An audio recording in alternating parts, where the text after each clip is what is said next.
Tonight, the eyes of the mixed martial arts world are focused right here. Robert Stadium, Evansville, Indiana. This is World Extreme Fighting 9.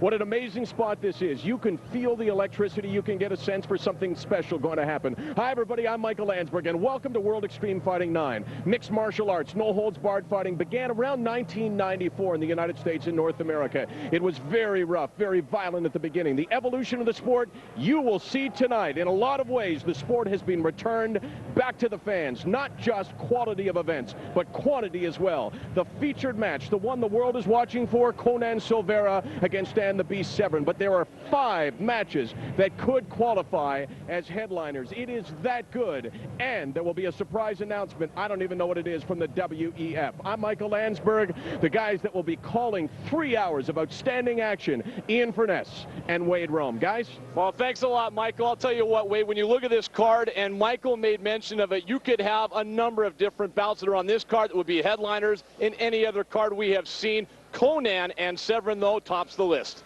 I tell you, you got an accomplished fighter in Marcus Conan Silveira taking on Dan Severn. Marcus Conan Silveira, a very, very well-established heavyweight, having beaten many of the top NHB fighters in the world, disappeared from the scene after a devastating head kick from Maurice Smith some fights ago, trying to reestablish himself once he's avenged that loss as a top heavyweight in the world, taking on one of the founding fathers of NHB, Dan the Beast Severn, who was a multiple-time UFC champion and quite a load. Now, that's not the only fight we're talking about tonight. Pele Landy and David Monet. Pele Landy, what a free spirit. We saw this guy take on Pat Miletich and take out Pat Miletich last time. He is an accomplished free spirit in the ring, international fighter. He's just great. If he gets going, it's unstoppable. He's taken on Dave Monet, who's proven himself to be quite a character as well. I have an interesting note there is that Dave Monet has taken out the only 2 guys to ever beat Pat Miletich. Carl Schmidt is a guy that's been impressive so far. Carlos Newton, the Canadian, that many of our folks will be watching as well tonight. I tell you, Carlos Newton, what a technical fighter. He's an established fighter out of international experience out of Canada. He's taken on Carl Schmidt, a relatively untested and unproven person. This is going to be his first big test tonight. We'll just have to see whether Carlos can do it after a year off. Well, a fighter that everyone's going to have their eyes on, and a fighter that people are talking about throughout the world right now is Matt Hughes. Matt Hughes, one word, unstoppable.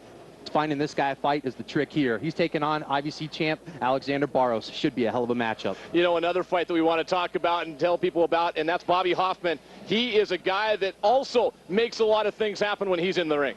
Bobby Hoffman, the freight train, taking on the load in Kerry Shaw, Kerry Meat Truck Shaw. These two, this is going to be a train wreck. I'm really looking forward to this. Bobby Hoffman, he's out there to take it. Kerry Shaw prove he can do it. Well, if that's not enough for you, how about this? This is what the rest of the card looks like, and there you see the ones we talked about, but there are some other names on their way that you want to keep an eye on, and we'll be having a lot of fun watching throughout the night. I tell you, one of the interesting matchups tonight, I think, is Jens Pulver taking on Eric Hibbler. Jens Pulver, I believe, 14-1. Some impressive victories. Doesn't seem like anybody can stand up against this guy, against up-and-comer Eric Hibbler, who after an initial loss in WEF 7 has really proven he can do it.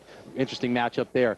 Also in the matchup tonight is Brandon Lee Hinkle taking on Yamamoto, a relatively accomplished but unknown in the United States Japanese fighter. Hinkle's a load. Should be an interesting matchup. Let's go back to Michael Landsberg. And Michael, you can tell us what the key is to winning in that octagon. Well, it's called conquering the cage, and I can tell you that each one of the guys backstage, of course, wants to conquer the cage. Here's how you can win a WEF event. Of course, by knockout, by submission as well. If the corner throws in the towel, if the referee stops the fight or doctor stoppage, and then, of course, you can win on fights, on points. So there's a number of different ways, and this can happen. I was talking to you about being backstage. That's where I will be throughout the evening. I'll be reporting back to you guys, and there's no question about it. There is some real heat in this fight. Here are the rules that these guys, these competitors, will have to go by. Some rules that we're focusing in on. No eye gouging, no biting, no fish hooking, no groin strikes, and no headbutts. Of course, there are other rules, but those are the ones that we're going to focus in on. As I said, real heat backstage. I'll talk to the guys. I'll try to report back to the 2 of you, and I'll try to do it working my way through what is a great crowd, great energy, World Extreme Fighting 9. Back to Wade and Ian. All right, everybody wants to get this thing going, Michael, but Wade, they talk about rules. I thought this was no holds holds barred. Why rules? Well, we call it no holds barred, and essentially it is no holds barred. But what we want to really try to do is level the playing field for the fighters and keep this a clean sport. Obviously, groin strikes are just something that, while they may be in a true no holds barred contest in a street fight, this isn't a street fight. This is two professionals taking it at each other. We want to keep the playing field level. No eye gouging. Come on, it's a permanent injury type of thing. We want to look for something to happen that is going to be temporary, submissive, and that's it. We're not looking for anything that's permanently going to damage these fighters. Rules, we don't need rules. What we need right now is Michael Landsberg to start tonight's festivities. Michael. Rules, that's going to put a real crimp in my evening. I was looking for some eye gouging. As he said, we are ready to go. Maybe the best card that there has ever been put on. The guy in the ring is going to be TJ Thompson. Let's go to him right now. Ladies and gentlemen, Evansville, Indiana, we are live. Okay, I'll take a throw. This is World Extreme Fighting 9, world class here at Roberts Stadium. Ladies and gentlemen, are you ready? Once again, live throughout the world, Evansville, Indiana, are you ready?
With that, we are ready to get things going. World Extreme Fighting 9. World-class Ian Furness along with Wade Rome. And I'll tell you what, if that doesn't get you going, nothing will. But the fight card we have for you this evening, Wade, we talked about it earlier. It is spectacular, and we're going to get things going here in a moment. But when you look at the first fight, we talked about how you could have headliners on any of these cards. This could be one right now, Jens Pulver and Eric Hibler. Jens Pulver coming in 14-1. This man has pummeled and pulverized, to use the term, everyone he has taken on. Eric Hibler coming out off a first disappointing fight, but I tell you, he's something to prove, and he tells me he's going to knock Jens Pulver out tonight. Well, that's big words from Eric Hibler as his opponent, Jens Pulver, is going to make his way to the ring for our first fight of the evening. And there you see, coming through the smoke, Jens Pulver, Davenport, Iowa, 5'7", 155, 15-1-1.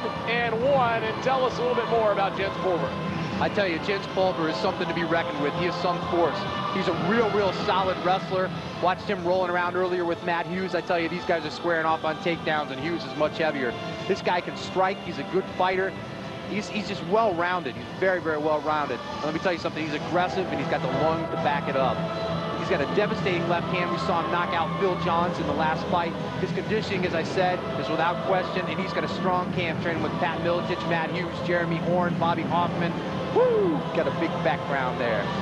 Let's take a look at Jens Pulver and some of the action that he has had in his past. He is a guy that gets it done. You talk about his left hand, and here you go. There's Pulver, and boom, there we saw it. Good night.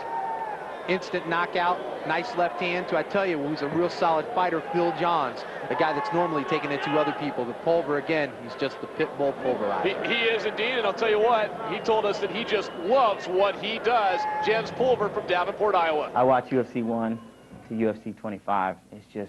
incredible, and the World Extremes and the hook and shoot, just how big it's getting, and I'm just happy to be a part of it. I watch the way it evolves, and it's just incredible. The way it's happening now, it's so exciting. It's just never boring for me.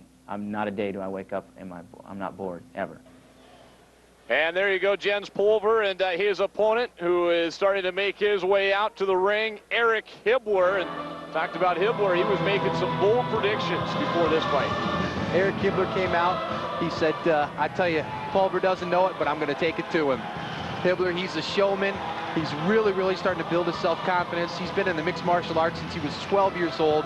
He's a big, big guy. He's a physically impressive gentleman for this weight class. He's tall, he's got good length, he's very strong, he's well put together.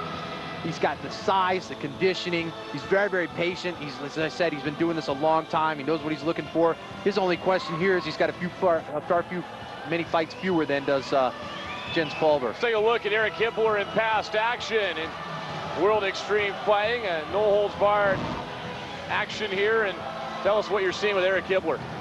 It's basically is Eric Hibbeler taking it to Mikey Cordoza in World Extreme Fighting 8 in Rome, Georgia. Hibbeler just capitalized on every opportunity he had, and I tell you, he made pretty light work of a very accomplished fighter in Mike Cordoza. Nice look at a left knee to the head there. Let's go to our ring announcer, TJ Thompson, for tonight's introductions in our first fight. Ladies and gentlemen, we are ready for the first match of the main card. Here at World Extreme Fighting 9, the official referee for the rest of the bouts, the President of the North American Grappling Association, Kip Kolar.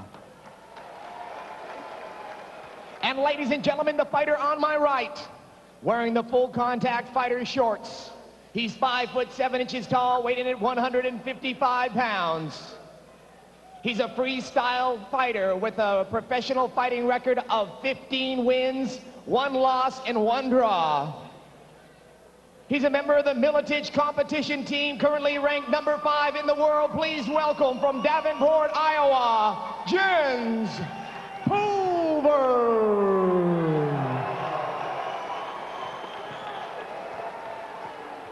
And ladies and gentlemen, the fighter on my left, wearing the black trunks at 5'8" tall, 155 pounds, a freestyle fighter, professional fighting record of 1-1, from Pittsburgh, Pennsylvania, Eric Hibbeler.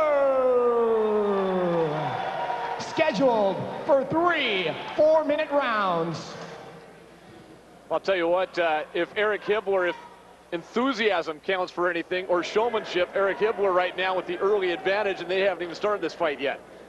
I tell you what he's got to look for here is he's got to look to control himself. He's got to look to be patient, get inside Pulver, work his punches, work his kicks, keep Pulver off of him, because Pulver is very, very aggressive. I look to see a little feel-out period here and then things to get really started. Big kick there by Jens Pulver, and there goes Pulver, or rather Pulver right down. First of 3 rounds, 4 minutes each. Kip Kolar, the referee for tonight's bout, first one of the evening, and what a card we have for him with a big left hand from Pulver. And I tell you, that's what Pulver is known as the pulverizer for. He works on that guard, creates the distance, rears back, and just wails into the head of his opponent. He's doing a nice job here, looking to create some space, looking to create some opening. Obviously, as we talked about earlier, Hibbeler wants to keep him in the guard, keep him as close as possible, and keep the distance and therefore velocity of those punches off of him. Jens Pulver on top right now with Eric Hibbeler in the guard position early on in this 3-round bout. Nice elbow to the top of Pulver's head there by Hibbeler. Nice job to push him off and create some distance. Standing position, who does it favor? I tell you, I think that this is where Hibbeler is most comfortable, but Pulver has shown tremendous success here in the past. Nice low leg kick there by Hibbeler. Ooh. Pulver says, I got one too, and goes to the high kick. Boy, Pulver trying to set up that left hand. We've seen him try a couple times. One of the strengths we talked about is back into the guard position is Hibbeler, and Pulver with a kick.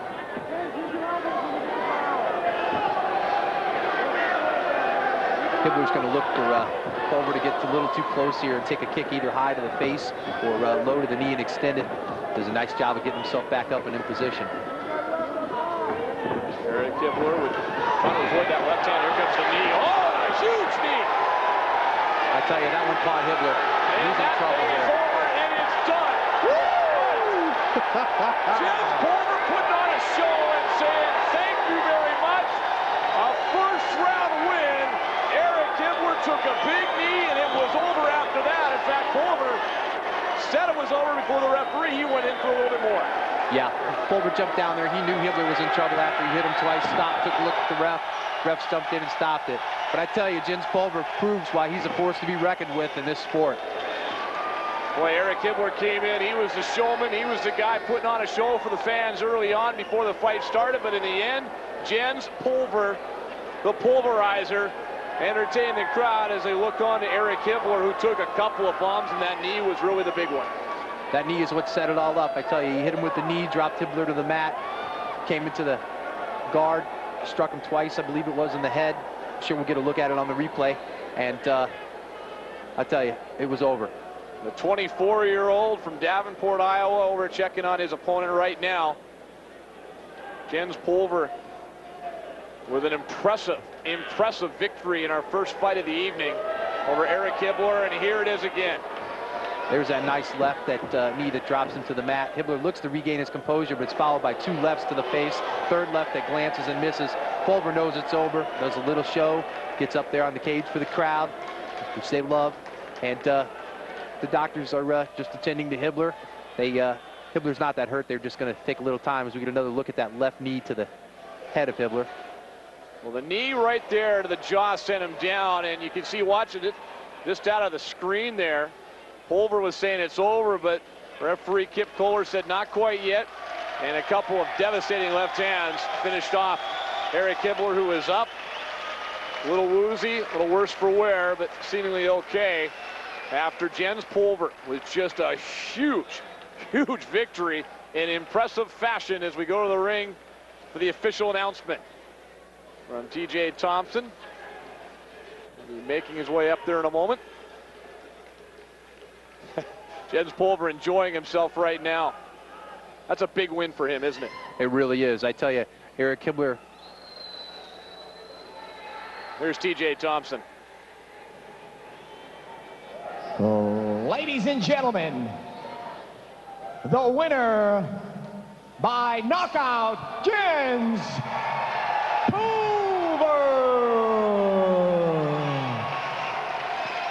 Jens Pulver there getting the official announcement with a victory, and as you were saying, a big win for Jens Pulver. It is a big win for Jens Pulver. Eric Hibbler, highly touted, has come in, been very impressive. But I tell you, Pulver once again just shows why when he's one of the top lightweights in the world, taking out a really worthy opponent in Hibbler. It's a devastating knee that you saw there, and then here come the left hands, and we talked about the left hand being a strength, even more so when you have your opponent lying prone after a knee setting him up. And it is over, and I'll tell you what, Michael Landsberg is standing by right now, and he's got the pulverizer. Jens Pulver with him right now. Let's go back down to Michael. Michael? Sometimes the names aren't appropriate. He just referred to you as the pulverizer. Very appropriate here. I talked to Pat Miletich before the fight. He told me what your strategy was. What was the game plan going in? Knock him out. Simply to knock him out. That was it. I wanted to stand up as long as he wanted to stand up because we've been training so hard. And Artur Mariani just come down, and Army Batesh from Brazil. They made it everything. My room is so awesome. Ben Airwood, Matt Hughes coming up, Pat Miletich, Jeremy Horn. We've been going, me and Jeremy been going 15 rounds every morning getting ready. Matt Hughes comes in, kicks my butt when he gets the chance. Pat Miletich, the greatest man I've ever met in my life. It's the best team I've ever been with, ever. That's the key. Pat Miletich is the key. Well, it's a sport of sportsmanship, and this guy is deferring to Pat Miletich, but I'll say the key with this guy was, and he just got to widen on the shot. Let me see the knee. Throw it up for me here. There it was, the big blow that decided this one. Congratulations. Thank you very much. Thank you. Thank you. All right, thanks a lot, Michael Landsberg, down with Jens Pulver. First-round knockout. Boy, he starts throwing names out there. Jeremy Horn in his corner, Pat Miletich and company. It's not a bad corner to help you out there. I tell you, as we touched on, as one of the strengths in the early part of this is what a camp this guy has to train with, and it makes all the difference in the world. All right, let's take a look at our next fight, and what a night of fights we have. We're just getting going. That's our first one, and if you like that action, stick around, because here's a look at our next one. Mansoor Haddari and Sakata from Japan, light heavyweights, and they're going to get ready to go toe-to-toe. I tell you, this is a fight I'm really, really looking forward to. Mansoor Haddari, a native Iranian. This guy is just an animal. He is ultra aggressive. He is ultra tough.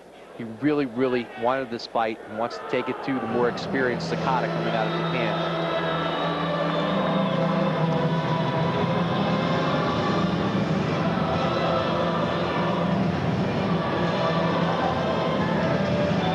Go, our second fight of the evening, and there you see Mansoor Hadari, Gainesville, Florida, Iranian descent, and as aggressive as could be, 5'9", 191.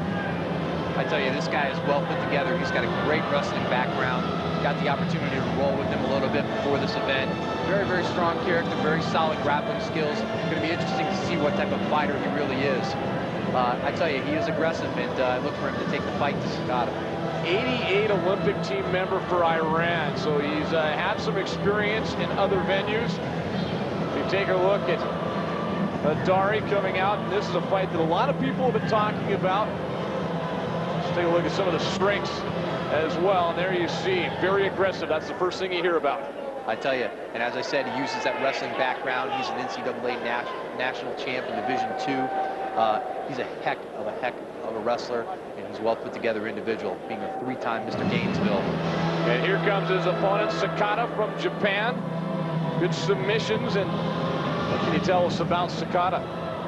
I tell you, Sakata is a relatively unknown product here in the United States, but internationally, this guy is very, very famous. He's coming in at 5'10", 193 pounds. He touts a world of experience under his belt, in excess of 50 matches, those being combined between shoot fighting and no holds barred. We'll look at Sakata, and we'll take a look and talk about his strengths as well. Two very evenly matched fighters in terms of size.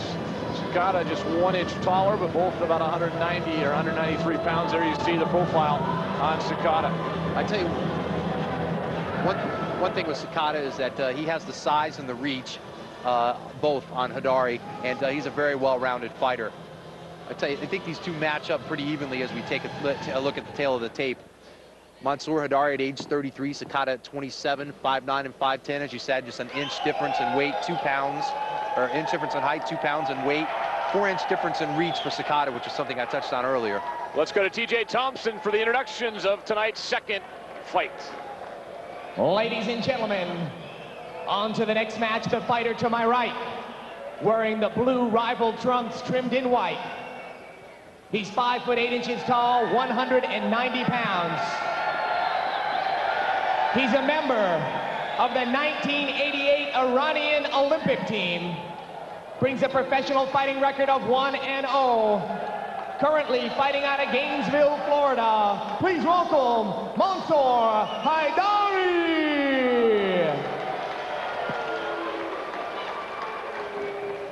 And ladies and gentlemen, the fighter to my left, also wearing the blue trunks trimmed in white, 5 foot 10 inches tall, 193 pounds. He's a submission wrestler, also a member of the Rings team. A professional fighting record of 23 wins against only 4 losses. From Yokohama, Japan, Sakata Wataru. Scheduled for 3 4-minute rounds. There's a good look at Sakata, and again, two very evenly matched fighters. What do you expect to see here in the first round? I tell you, I expect to see Hadari come out and really take it to Sakata. Sakata, having the higher level of experience here, I think will probably look to pace this at his own rate. First of 3 rounds. Again, we are going 4 minutes in these rounds. Sakata on your left, Hadari on the right. Gonna get acclimated here early on. Hadari, who 3-time Mr. Gainesville bodybuilder. I don't think he's competitively training anymore for bodybuilding, but he's still a well put together individual. He's going to look to secure a takedown here on Sakata if he can, doing a nice job of holding Sakata up against the fence. Once again, you see Sakata employing that knee, bringing it up to block the knee of Hadari from coming up to the midsection. And what Hadari needs to do here is shift his weight, drop to the hips, and secure the takedown. I think that's where he's going to be most comfortable. As Sakata tries to fend off Hadari, who's got him pinned up there nicely. And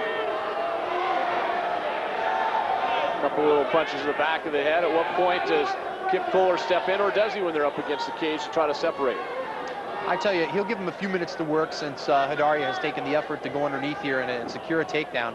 But Sakata, again, he's an experienced fighter. He's going to look to take it as, there we go, Kip Kohler stepping in, going to bring him right back to their feet. Much to the delight of the crowd, who looking for some big-time action for Jens Pulver's knockout in our first fight.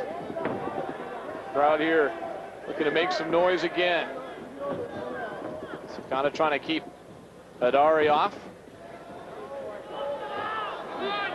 Sakata is, as I said, I think is just going to pace and measure Hidari, figure out where he's at, where he can strike, what he can do with it. Hidari's going to try to take this to the mat as quickly as possible. Be anxious to see what Hidari's able to do on the mat, being a wrestler, and how strong his submission skills are. Sakata with a good hold of the cage there, trying to prevent any kind of slam or a couple elbows.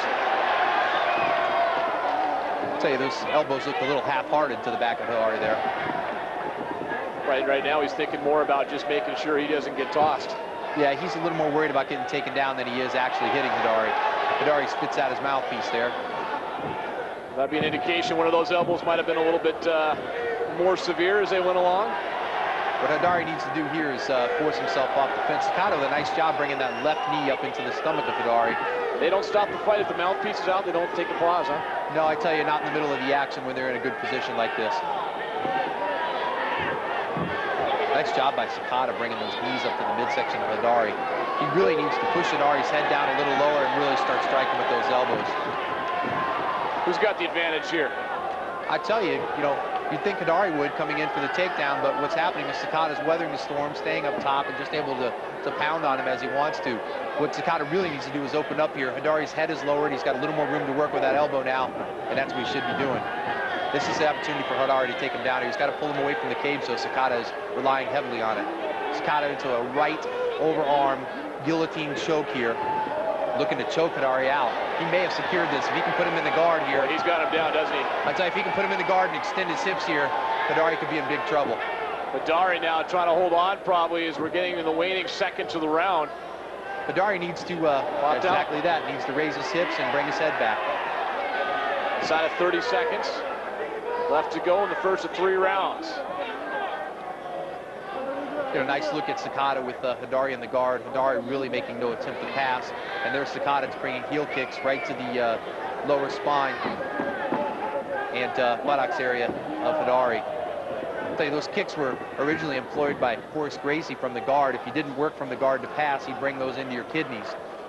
Just basically small kidney jabs. And that'll do it for the first round as Sakata and Hidari break things up and put you on the spot, Wade Rome. If you were to judge that first round, is there someone that might have had the advantage? I tell you, although again I'm not an official judge, I'd have to give that first round to Sakata. He certainly landed more scoring strikes. Didn't land anything real heavy, but he did a nice job of scoring. There's a good look at the elbows, again, talking about scoring. Not doing a lot of damage, but I tell you, a few of them in a row like that, they begin to take their toll. Start wearing down the opponent. How much are those a big factor in terms of scoring, just elbows like that in that position? As we talked about a lot earlier, Ian, really, really good boxers work the body. Really, really good strikers and really, really good fighters in this arena, they take and work the body because the body sticks with you throughout the fight. It takes away your lungs, takes away your muscle, takes away everything else. Your head, you can clear it up usually in 30 seconds or so if you've gotten your bell rung, which, that's something the guard allows here. Sakata was motioning for referee Kip Kohler to get something taken care of before they resume the fight. Round number 2 of our scheduled 3-rounder, 4-minute rounds, and getting ready to bring him back out there for a second go. And Kip Kohler does just that, and here they go, second round of 3. Again, Hidari on your left, Sakata on the right of your screen as they get ready to get things going here. I tell you, Sakata has had some relatively good success in the Rings organization over in Japan. In fact, there are 2 representatives of Rings Japan here tonight watching these fighters. Rings is a professional fighting organization over in Japan, very similar, although with a few more rules. They fight in a boxing cage, very similar to Pride, which is another one of these type productions, which is held in Japan. Great crowd here in Evansville tonight. You talk about Rings, so they have some huge crowds over there, don't they? It's unbelievable how many people they'll pack in for a fight. Wow, a nice look at a spinning back kick by Sakata. Nice job.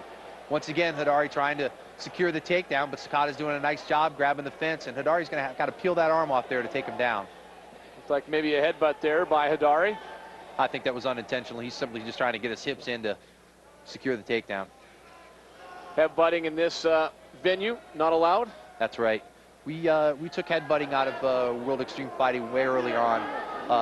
One, it's an area where it's often defenseless, and two, head strikes often create a lot of blood and a lot of cuts. And, you know, again, while this is a rough sport, we're certainly not out to see the fighters hurt and any type of damage. Hidari's got Sakata from the side now, trying to roll him over. I'll tell you, with the takedown here, Sakata's going to look to secure him back in his guard, as he does right there. There he is. I've been relatively impressed with Sakata so far. He's patient, he's calm, he seems to be willing to let Hidari bring the fight to him, and he plays there in the guard and takes some nice chopping strikes to the ears and the top of the head with the elbow. Well, he's used that elbow very effectively, hasn't he? He really has.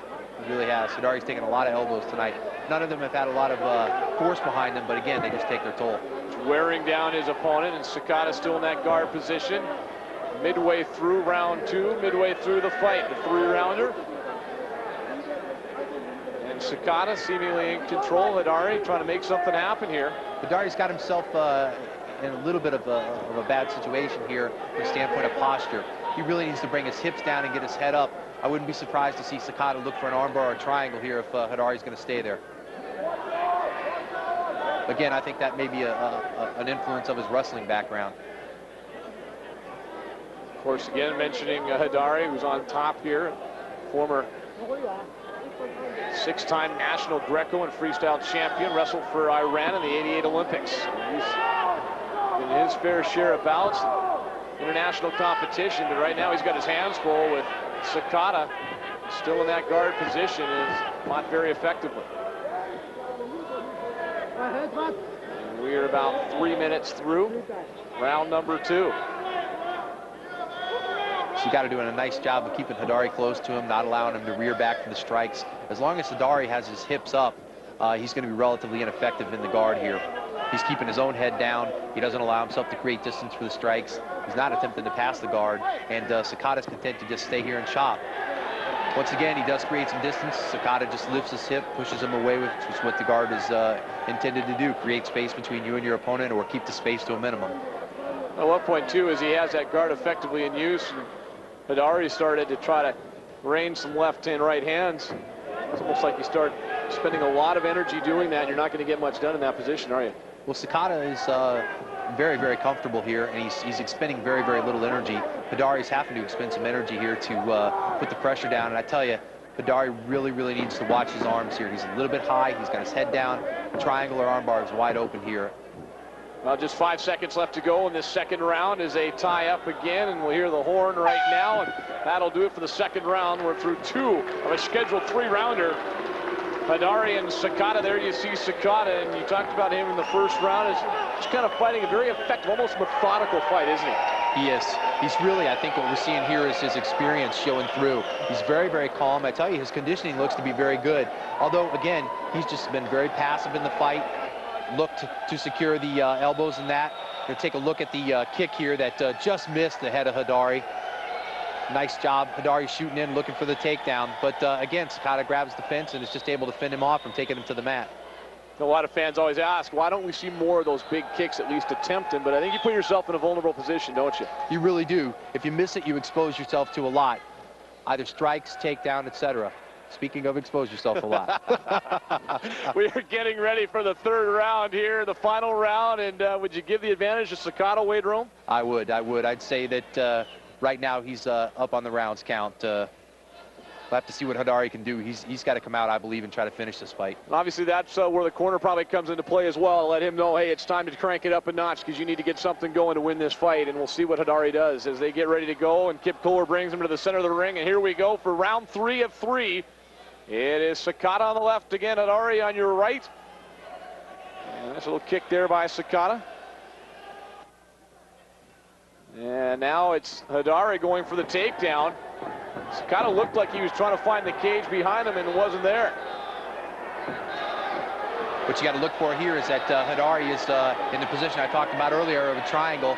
He's trying to affect some small strikes to the head of Sakata, but I tell you, he could sit for an armbar here, and Hidari could be in trouble. Already broke. Oh, but nice he just left took knee a to the head. huge knee. Boy, a big knee there by Sakata. Well, just when Hidari looked like he had escaped and got out of danger.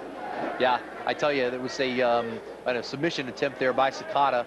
Hidari seemed to just power out of it, although Sakata was never in good position to secure the armbar. Hidari exposed himself for a minute, and wham, left knee right to the head. Great look in there, a tight shot of the action going on. It is Sakata trying to work away from the cage in that guard position. As we touched on earlier, Ian, you definitely do not want your head and upper body secured against that cage. It just creates a stationary target for your opponent to be able to tee off on. And one of the things that's got to happen here is Sakata's got to keep himself off the cage, and Hidari has really got to work to pass this guard. If not, he needs to create some distance, come up and start striking. Well, Sakata just seems like he's just dictating exactly how he wants things to go. Well, and you hear the crowd, you know, this type of position is just not an exciting position for the fans either. So what Sakata would like to do here is, I tell you, if he could push off that cage again, he really could get his hips elevated for the armbar. But he's got to look for a submission, although he's ahead here, and he's probably just going to play this fight close to the vest right now. And there goes Kip Kohler stepping in. Looks like he's going to stand him up, which the crowd is going to be very excited about. I'm not sure if Sakata wanted that to happen, but certainly the crowd did. And here we go. They'll stand him up and get him restarted with about 1:45 left to go. And I think we see there the first evidence that Hidari is fatiguing as Sakata starts to tee off on him. That knee missed. Hidari caught it, looking for the takedown. What you got? Again, I think Sakata's just going to look to put him in the guard here again. Well, the crowd again wanting to see a little bit more action, but Sakata not worrying so much right now about entertaining the crowd as winning a fight. That's a fact. Unfortunately, sometimes when you've got a comfortable lead, as I believe Sakata does here, he's just not going to risk it all to throw away his work for the previous rounds. Sakata against the cage, spins himself around. Boy, he has used that cage very effectively, hasn't he? He really has. He seems to know his way around a cage, which is somewhat surprising to me. Most of these Japanese fighters fight in a ring, and you know, the ropes are not something you can use as effectively to turn yourself off of. So he has used the cage very, very effectively. All right, 55 seconds left to go. The final round. Hidari probably looking to try to really turn into an aggressor if he's to win this fight. I think fatigue is becoming a little bit of a factor here for Hidari. Again, he's a wrestler. He doesn't look to pass the guard here. It doesn't look as though he's able to create the distance and really get some offense going. Sakata's going to be comfortable to sit here and ride his lead out, I believe. There's a couple exchanges there as Hidari looking for something to happen, but he is very much running out of time. Just 20 seconds left to go. And I tell you, those strikes are very, very slow, very, very dull. You can see the welts on the right leg there of Hidari starting to appear, and Sakata's taken a working over to him. While it wasn't a completely dominant fight, he has technically just outperformed Hidari here. A great position in the guard, and that'll do it. The fight comes to an end as Sakata and Hidari will separate, and we will await the decision. And again, Wade Rome, if you were scoring the fight, is a relatively simple decision as far as you're concerned, watching the 3 rounds? Sure, in my opinion, it's a unanimous decision to Sakata. Sakata, boy, that just a technical fight. Would that be the best way to describe that? Just a perfect technical fight. He dictated what wanted to happen, never got himself in trouble. He really, really never put himself in a position where he could be capitalized on, and he was the aggressor when he had the opportunity. Nice look at that knee that just missed the head of Hidari, as we saw Pulver land earlier. I feel like Sakata controlled that fight and sort of dictated the pace of the entire thing, as we talked about in the opening of the fight.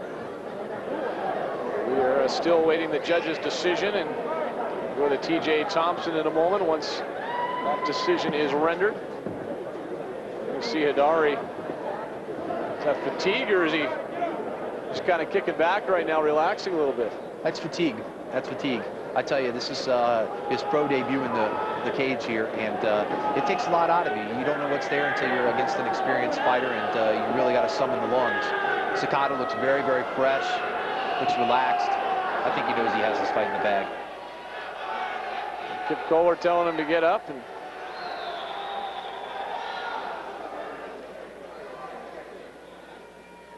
We are going to wait for TJ Thompson to make his way over to the ring and grab the decision, which has been rendered. It took a while, but we'll see if that means that maybe we're in for a surprise. I would tend to doubt it, listening to our expert analyst, Wade Rome, here, but we will go to the ring now, and TJ Thompson standing by with tonight's decision, our second fight. Let's go to TJ right now. Ladies and gentlemen, we have a unanimous decision. 30-27, 30-27, and 30-28. The winner, Sakata!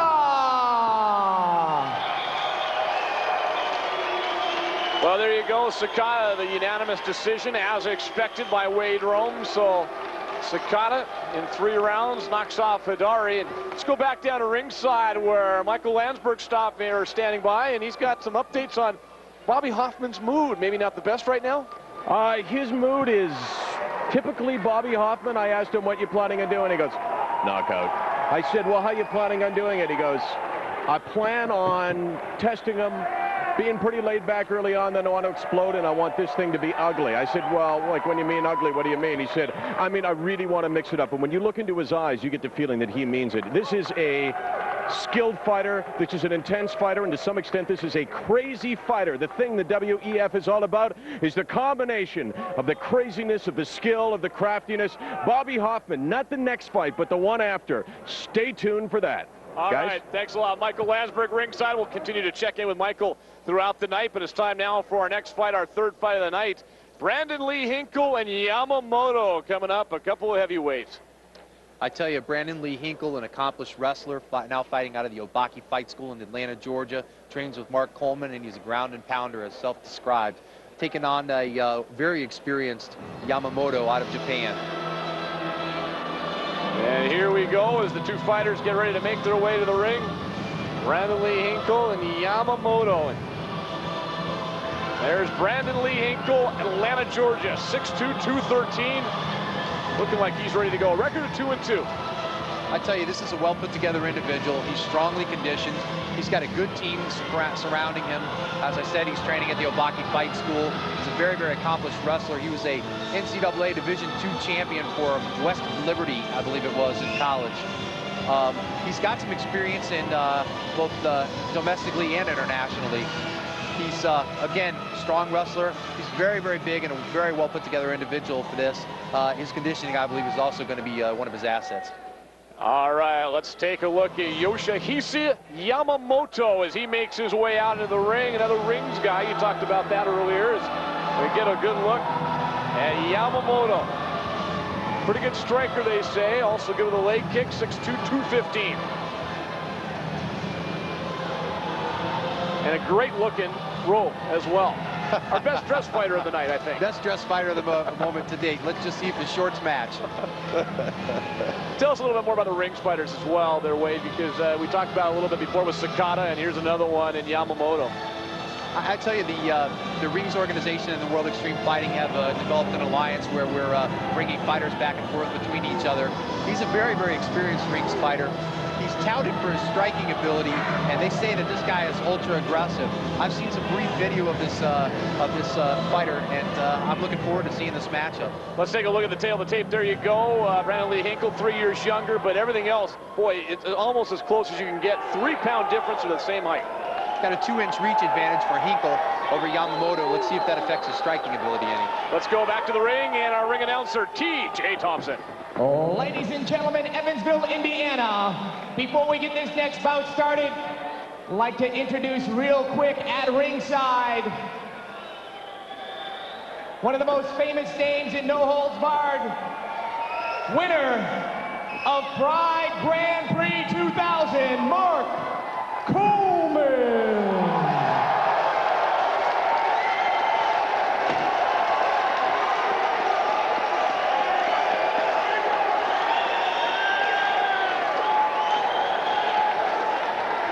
And ladies and gentlemen, the fighter to my right in the black trunks,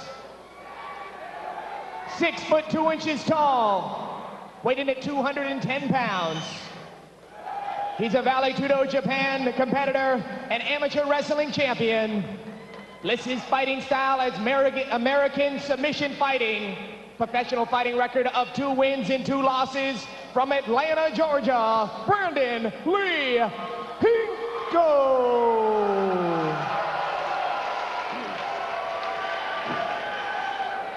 And ladies and gentlemen, the fighter to my left in the white trunks trimmed in black.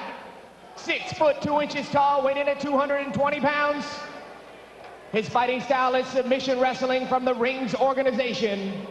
Brings a professional fighting record of 34 wins against only 5 losses. From Yokohama, Japan, Yamamoto Yoshihisa. Scheduled for 3 4-minute rounds. Well, here we go. It's Brandon Lee Hinkel and Yamamoto getting set to go at it. And Brandon Lee Hinkel, you look in the corner, you heard the introductions. When you look over there and see a Mark Coleman standing in your corner, that's not too shabby. Well, I tell you, not everybody may be aware of it, but Mark Coleman recently won the Pride Grand Prix event, which was touted as perhaps the premier heavyweight tournament in the world, beating some great fighters along the way. Brandon Lee Hinkel, a training partner, certainly an asset to have a guy like that in your corner. And nice takedown by Brandon Lee Hinkel. And here goes the ground and pound, as they say, and Hinkel on top of Yamamoto, and probably exactly what Hinkel was looking to do early. Hinkel was looking to take him down, but I tell you, he's let Yamamoto reestablish the guard here. He's looking for one of his neck cranks that he's picked up from the Obaki Fight School. Interesting in that the Catalpa brothers, Chris and Tim, are both chiropractors, and they work on those neck cranks a lot as a submission. Boy, a couple big right hands by Hinkel. Well, you see, Hinkel's able to create space. He's got his hips down, and he's looking for the strikes. Yamamoto's trying to pick his hips up, create some space, and keep Hinkel from being able to be effective in striking him in the head. Hinkel again. Boy, he got those 2 right hands off and trying to throw another one, but in the guard position, Yamamoto is trying to fend those blows off. Once again, Hinkel looking to the neck crank. This is actually a form of a choke, in that the neck is brought so far forward you really can't breathe. How effective is that as a submission as you see another right hand? It's very hard to secure, especially from the guard, in the guard position. It's very easy to secure from the mount position, but I tell you, he's laying some leather on Yamamoto here. Oh, another right hand, another one. That's a big one. Yamamoto taking blow after blow. And another right hand as Hinkel all over Yamamoto. Hinkel's got to watch his arm here for an armbar. I tell you, Yamamoto has his hips in good position. Hinkel needs to lower that elbow below the level of the hip and come out of there. Looks as though he's done that. Now he just needs to watch for the triangle. Nice job by Hinkel, passing the guard, bringing the elbows and knees to the back of the head here. Oh, Yamamoto could be in trouble here. Yamamoto starting to drop his guard, another right hand. Hinkel's going to take his back here if he's not careful, looking for a choke. Boy, Hinkel just dominating Yamamoto right now. There's a tap. There's a tap. Yes. It's done. Hinkel with a win in the first round. Brandon Lee Hinkel. First round win over a very experienced rings fighter. And let me tell you something, he's pumped. Boy, he should be. He dominated that fight right from the get-go as they tend to Yamamoto and Hinkel. An impressive victory over Yamamoto, who hung in there, but boy, he was just overmatched. I tell you, what really did the damage there were those left knees coming to the head of Yamamoto. That really set him into a mode of, I got a turtle, I got to defend myself. There we see Mark Coleman congratulating Brandon Lee Hinkel. And I tell you, it's a well-deserved congratulations because he beat a worthy fighter there, Yamamoto. In fact, he dominated him. Yamamoto with an impressive record coming in, but Brandon Lee Hinkel from Atlanta, Georgia improves to 3-2. And I'm not sure if he's had a more impressive victory. That was really outstanding. He just dominated that fight from the initial takedown. Yeah, from the initial takedown, he passed the guard. Here he is creating a little space, raining some right hands down on Yamamoto. Yamamoto relatively ineffective at stopping those. Hinkel converts to some elbow strikes. Yamamoto tries to create some distance, but he's just not able to fend Hinkel off. This is Hinkel taking the back, right to the choke. And an elated Brandon Lee Hinkel takes away a victory in World Extreme Fighting 9. But what a great all-around fight, too, because the ground and pound attack from Hinkel, and then he finishes it off with a choke. I mean, he did it all there. I tell you, what's impressive is that he threw the legs to the side, passed the guard, went to the knees. He really was well-rounded in this fight. From the takedown, he dominated. Well, both fighters in the ring, and we'll await the official announcement from TJ Thompson. TJ.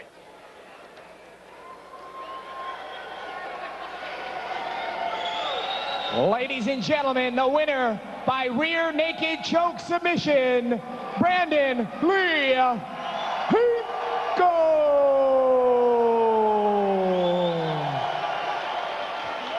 So Brandon Lee Hinkle is some interested parties look on. Yeah.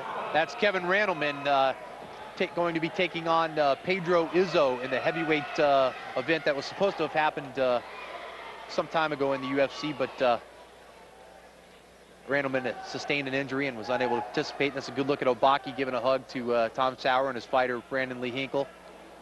As Yamamoto walks down the stage back to his dressing room. A lot of big names here. Is there Brandon Lee Hinkle, and he is all smiles. Mark Coleman comes up and says, job well done, and it was indeed for Brandon Lee Hinkle. As we discussed earlier, these two trained together. In fact, Mark Coleman got Brandon Lee Hinkle into fighting. He called Brandon Lee Hinkle, said, hey man, why don't you come out and try this stuff? I think you'd be good at it. Brandon said, yeah, I got nothing to lose.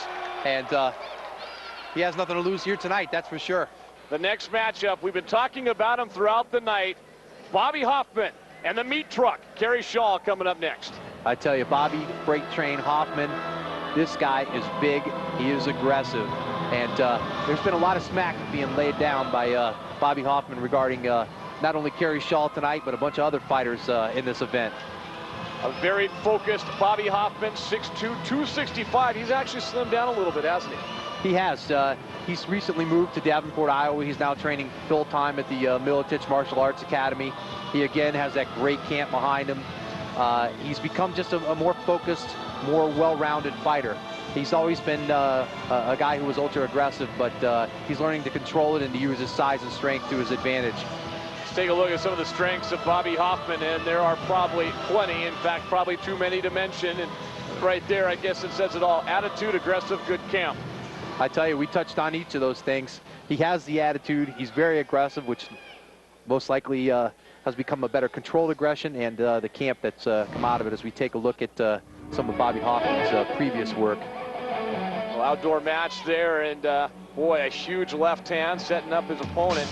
And Hoffman just going to work aggressive, I guess so. There last year at Salt Lake City, another takedown by Bobby Hoffman, who has a key lock submission. Yep.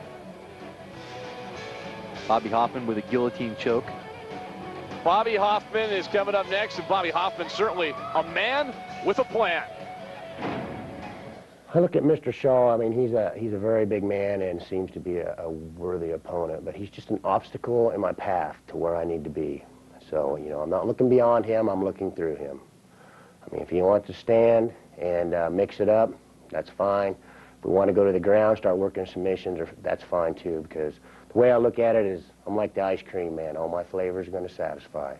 Bobby Hoffman, there you see him, and his opponent making his way out right now. They call Bobby Hoffman the freight train. Well, coming up next, it's the meat truck. And quite a meeting here upcoming. Boy, talking about focused. Take a good look right there at Kerry Meat Truck Shaw. Kerry is, he's an individual that can match Bobby Hoffman in size and in weight. Got a good look at him coming out to the ring there, and he's an individual to be contended with as well.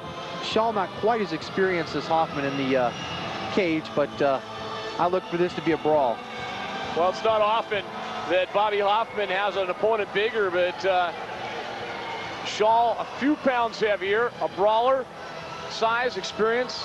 I tell you, experience is what becomes the real question mark here. They match up well in size and weight, but we have to see if Kerry Shaw can contend with the Let's take a look at some experience of the Bobby Hoffman. There you see the meat truck with a couple of big knees. As there you go, another one there, and it should be quite a bout coming up. The meat truck. And I'll tell you what, this is a guy that wants to give the fans their money's worth. Fans will leave this fight saying that that was the best fight of the night. Brutal. You know, these guys came here to fight. They came here to put on a show. And that's what they did.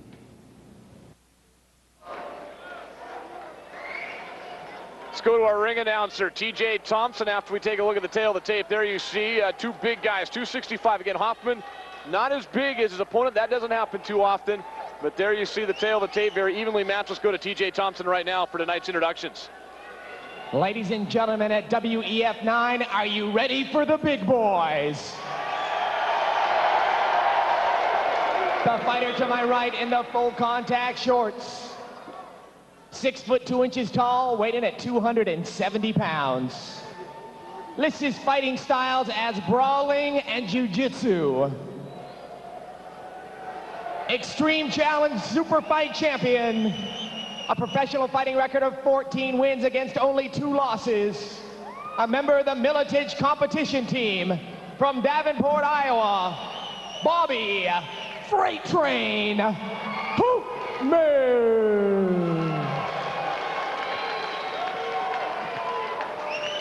And ladies and gentlemen, the fighter on my left, in the psychedelic trunks, trimmed in the smiley face. 6 foot 3 inches tall, weighed in at 281 pounds.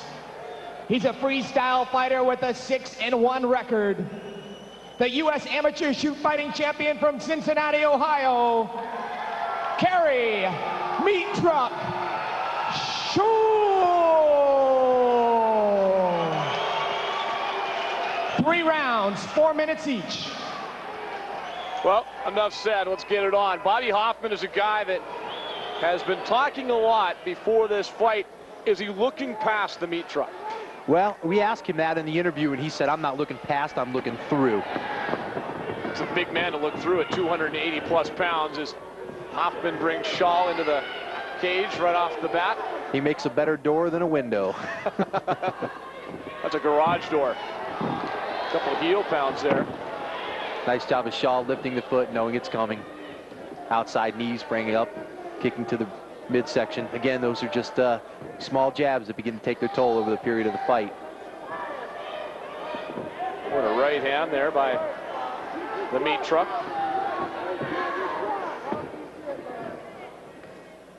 Two big men against one another up against the cage with a couple of knees there from Bobby Hoffman.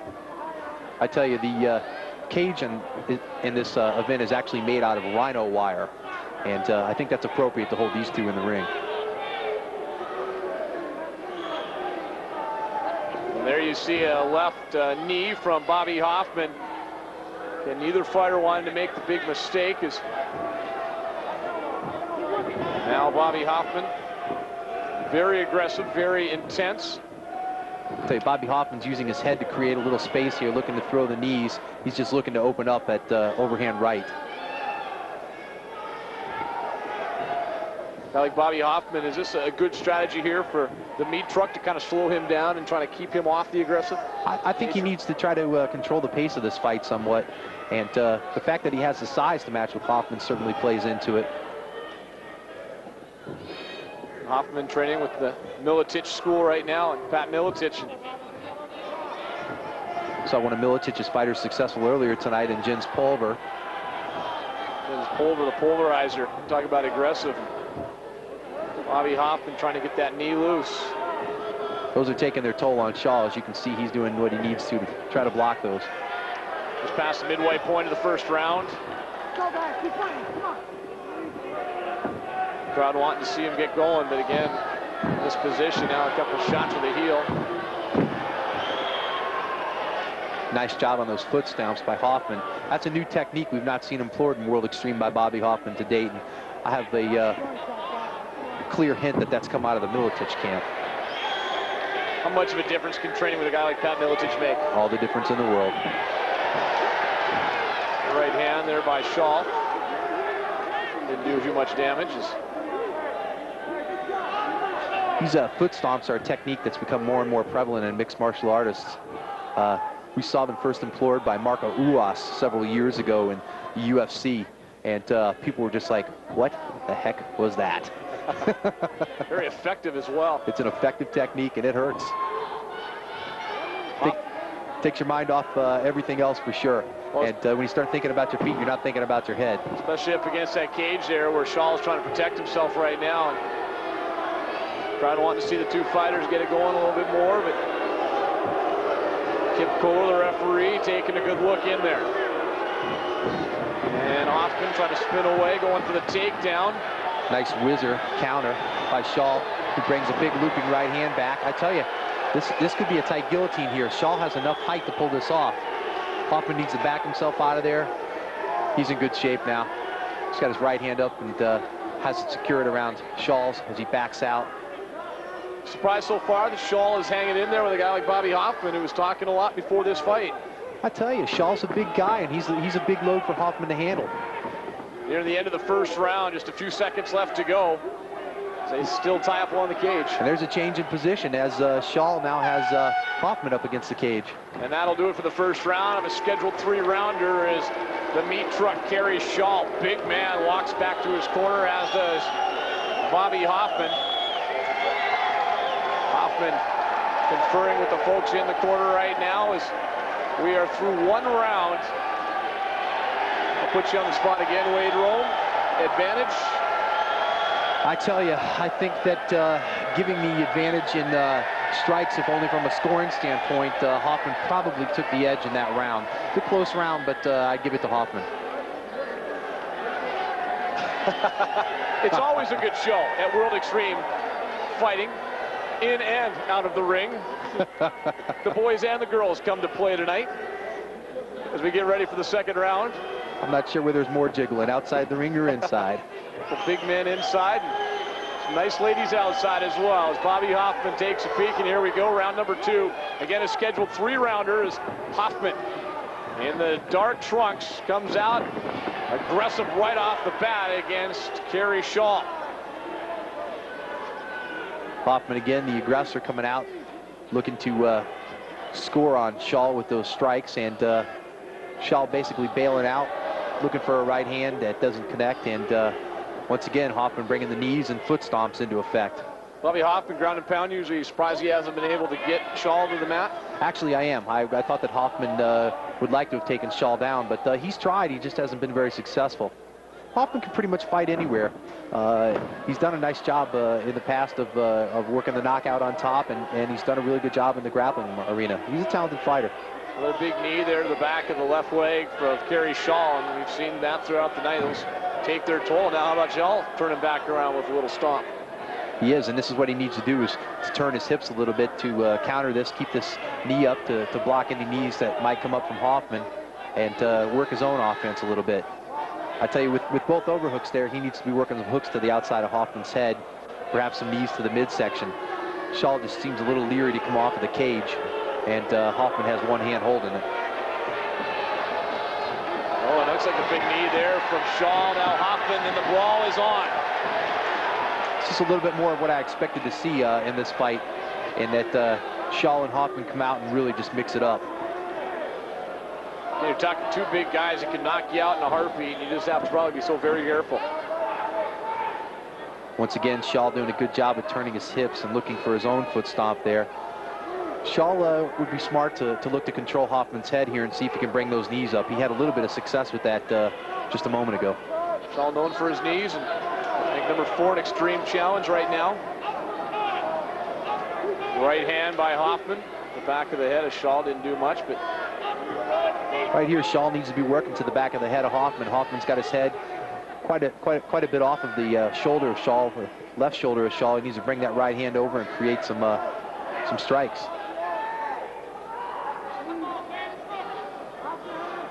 Shaw needs to be careful here to letting Hoffman create space where he's going to rein in a right hand. And Kip Core will step in and separate the two. Minute and a half left to go. Second of 3 rounds. Bobby Hoffman with a little kick. Nice block employed by Shaw on the leg kick. I tell you, that knee looked as though it may have connected. Didn't appear to do a lot of damage, but it sure did look to connect. Crowd really on the two fighters. They want him to get off the cage and start mixing up a little bit more, but Kip Core will decide when and where they will separate if he needs to step in again. He already has once in this round. A minute to go.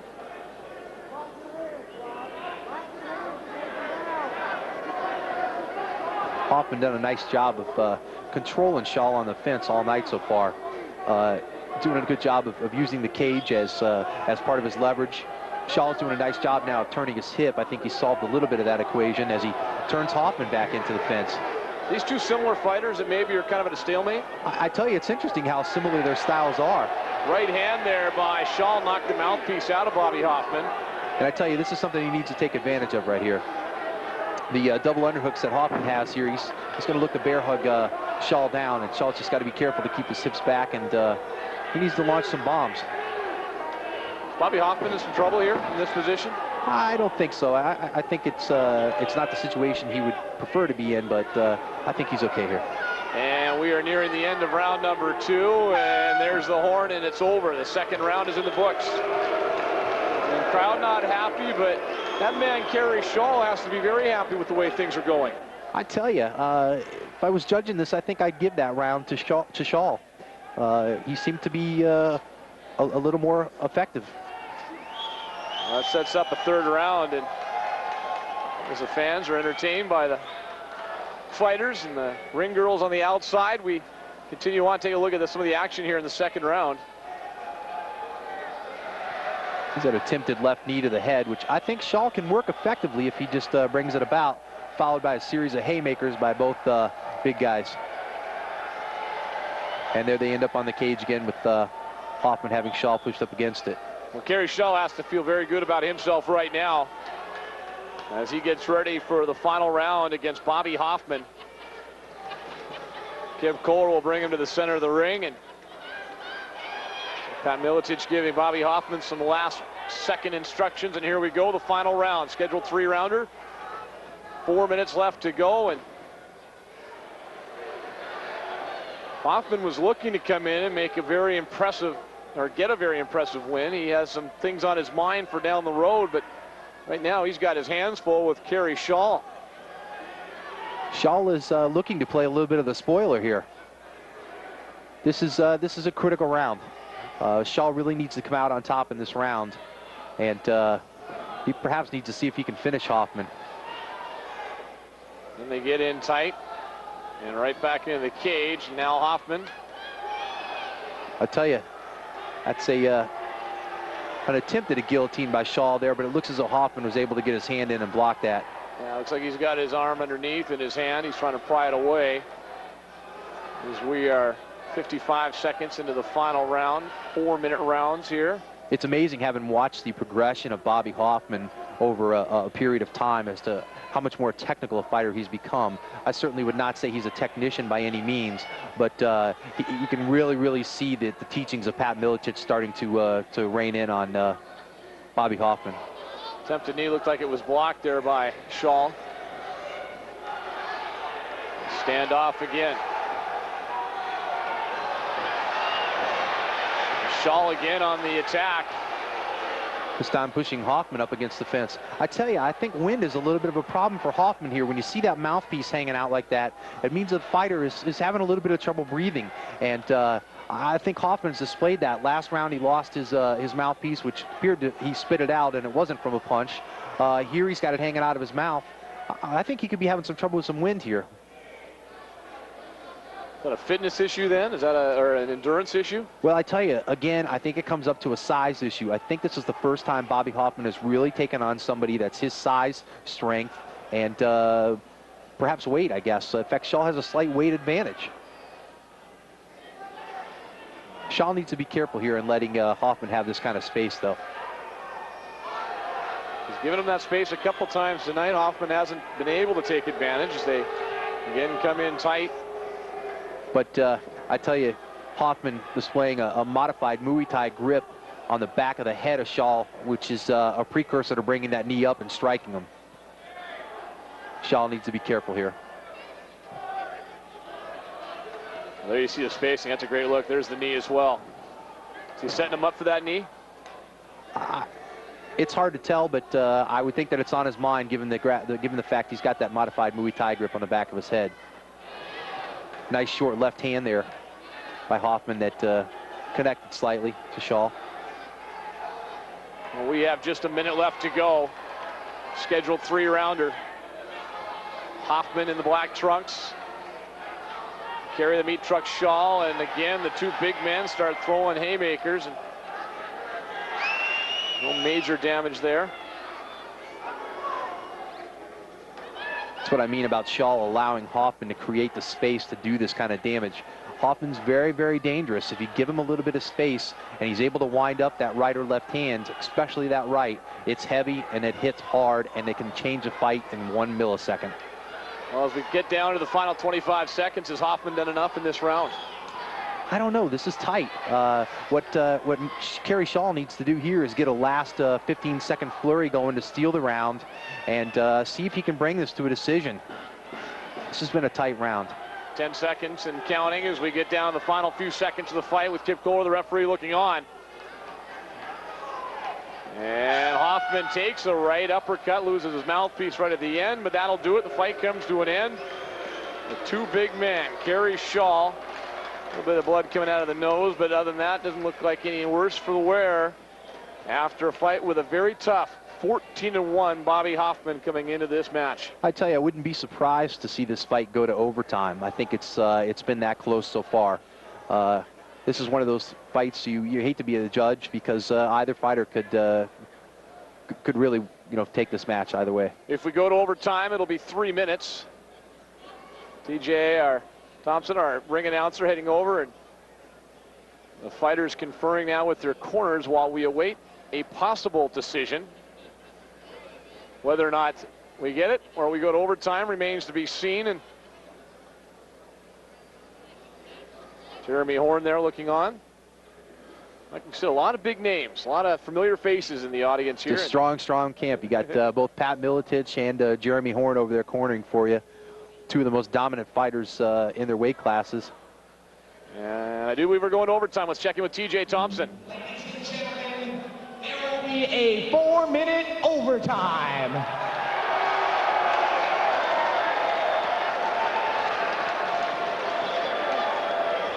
Well, it seems as though the judges felt it was as close as we did, Ian. They didn't want to go out on a limb, maybe. You start conferring with each other, saying, you know what? Let them keep going. I wouldn't want to put either of these guys out on a limb. No, so they'll go ahead and decide it themselves, perhaps in overtime. As there you see Kerry, the meat truck Shaw, and the freight train Bobby Hoffman, and they come together, and we're in overtime. The two big men tangling up. Bobby Hoffman, again in the black trunks, Shaw in the lighter colored trunks. Hoffman looks like he might be out of gas. I tell you, and Shaw seems to have grown in confidence as this fight has gone along. Taking nothing away from Bobby Hoffman, but Shaw appeared to me to be a little bit intimidated coming into this fight. He didn't have quite the confidence in his eyes that I thought I would see from him. Hoffman looked infinitely confident, perhaps a little too confident, but we'll see. This overtime period will decide what happens in this fight. Shaw coming into this fight, safe to say a decided underdog, but now has really been impressive so far. Well, he's ranked below Hoffman. Hoffman is ranked #1 in the Extreme Challenge rankings, which is a fight promoted by Monty Cox nationally. He's one of the bigger promoters in the United States. Shaw is ranked 4th. In common opponents, I believe Hoffman again has the edge. So I would say yes, he is an underdog coming into this, and Shaw's put up a great fight. And Kip Kohler again will separate and bring the big men back out to get things going. They announced a 4-minute overtime. We believe it's 3, though. I think part of the problem we're seeing here is lungs. Although Shaw looks to be a little fresher here. Just these guys' techniques and styles are so similar that neither of them can seem to really get going. It's almost like looking in the mirror, isn't it? Tough to fight your own, tough to fight yourself. To some degree. Yeah. Here's Hoffman with trying to go for the takedown, and for the first time in the fight, they go to the mat. Hoffman to the mount. Shaw could be in big trouble here. Shaw trying to get out of there, and Hoffman trying to get in position, and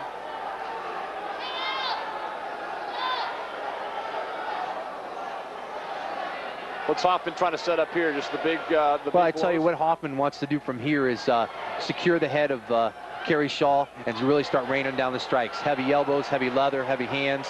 This is a bad position for Shaw to be in. Boy, can he get out of this right now, because he looks to be in a lot of trouble. What he's really got to do is he's got to instantly lower his hands, push the hips of Hoffman, buck him up at the same time, and try to suck one of those legs back through. Wow, and we're coming down the final seconds of the round, and Hoffman's starting to go to work on Kerry Shaw, the meat truck. Another elbow as we get ready to hear the horn to bail out Bobby Shaw, who Hoffman is all over at the horn sounds. Quite an end to this fight. We go to overtime, and in the final minute of overtime, Bobby Hoffman perhaps had enough to pull it out. I tell you, Bobby Hoffman got what he was looking to get the whole fight, which was the takedown. And I expected him to see that early. He really is just a ground and pound fighter. Not to limit his technique, but that's his style, and that's where he's most effective. And I tell you, it's unfortunate for Shaw that late in the fight he was taken down and mounted. So they will await the decision, the two fighters, from our judges. Here's a look at some of the action in the overtime. And here's the takedown. This is a modified bear hug to an outside trip by Hoffman, who does a nice job of making sure he passes the guard. And that secures the mount position, and here come the blows. That's right. The heavy artillery coming in after Shaw got taken down. And for the decision, let's go to the ring, and T.J. Thompson. TJ. Ladies and gentlemen, the winner, unanimous decision in overtime, member of the Miletich competition team, Bobby Hoffman. So Bobby Hoffman with the unanimous decision in overtime, but he has to work overtime to beat a very tough opponent in Kerry Shaw, who probably earned a lot of respect with that fight. I tell you, he did. It was a very impressive showing by Shaw. Again, decidedly probably an underdog coming into this fight, and a great fight by two big men in the ring. We're going to hear from Bobby Hoffman in just a second. Michael Landsberg is standing by, and as soon as Hoffman makes his way over there, never shies away from a microphone, I don't think. So let's head down right now as Michael Landsberg standing by with the winner of the fight, Bobby Hoffman. Michael. Thanks, guys.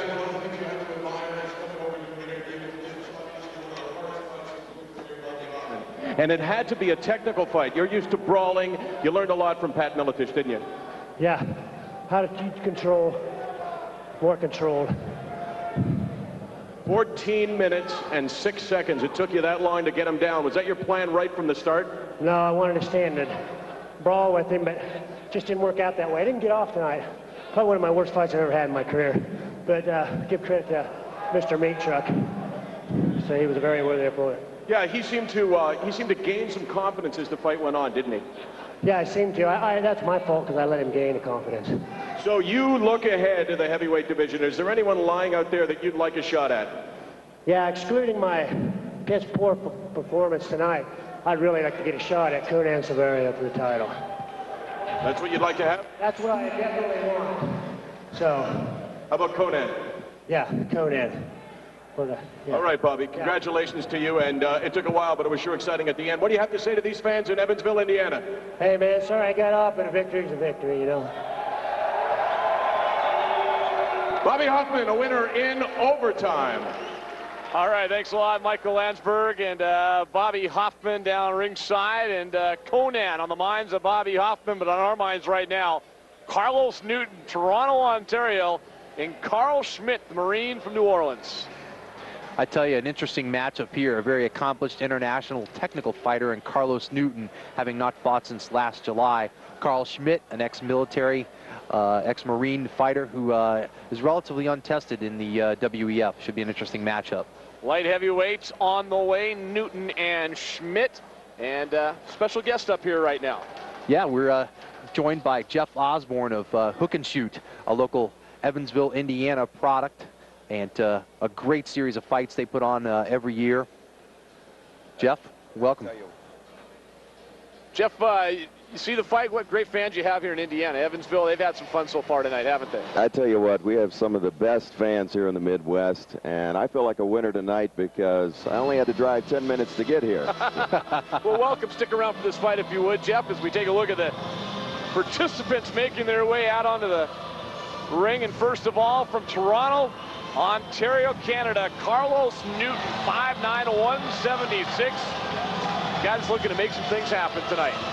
He has been one of the most gifted fighters mentally and physically. He has fought for every major group, the UFC, Pride, Shooto, and now he makes his debut in the WEF. So there's a good look at Carlos Newton and getting ready to go. The Canadian Newton, his strengths and his profile there you see. Gentlemen, I tell you, as we talked about, he's a very, very technical fighter.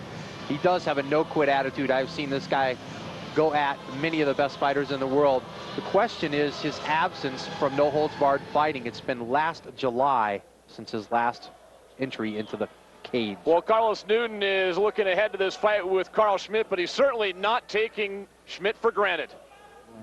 And I'm pretty sure he's a pretty focused and determined person, you know, given that history of his. So I'm approaching it very careful, being very careful with it. And we have about the same experience level, and we're about the same size. Only goof up I can make, pretty much, is not to believe in myself and take it to him. So there was Carlos Newton, and his opponent making his way out to the octagon right now is Carl Schmidt, military man from down south. Jeff and Wade, there's a guy that has been very impressive in racking up that 5-0 record. I tell you, Carl Schmidt is a force to be reckoned with. He really comes out, he's ultra aggressive, he is able to strike from anywhere, and he just some kind of an exciting fighter. I look for him to take this fight to Carlos Newton. As we talked about, being ex-military, his conditioning regimen, if you listen to his training regimen every day, it's unbelievable. As I said, he's very, very aggressive. The question here tonight is he's untested. He's not gone up against an opponent of the worthiness of Carlos Newton. Let's take a look at some of the highlights from Carl Schmidt as he has put together that 5-0 record. And Schmidt, again, U.S. Marine Recon Squad, great kickboxing skills, and there you see a foot right there. And some big blows as well. Very aggressive is Carl Schmidt as he gets set to take on, safe to say, his toughest test so far in Carlos Newton.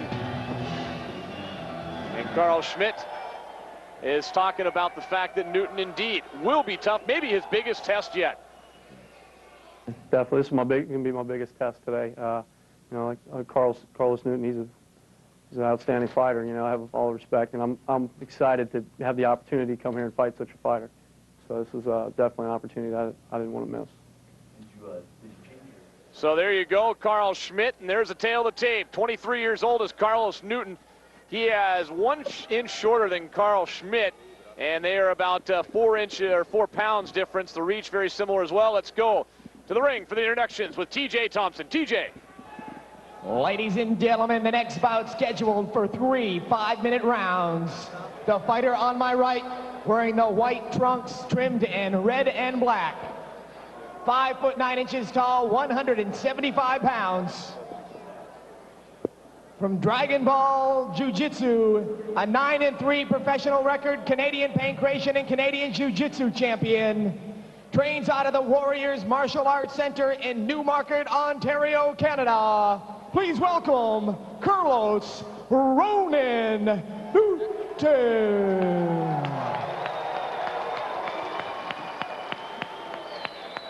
And ladies and gentlemen, the fighter to my left wearing the black rival trunks trimmed in white. 5'10" tall, 170 pounds. Practices Brazilian Jiu-Jitsu and wrestling. A professional fighting record of 5-0. He's from New Orleans, Louisiana, Carl Schmidt.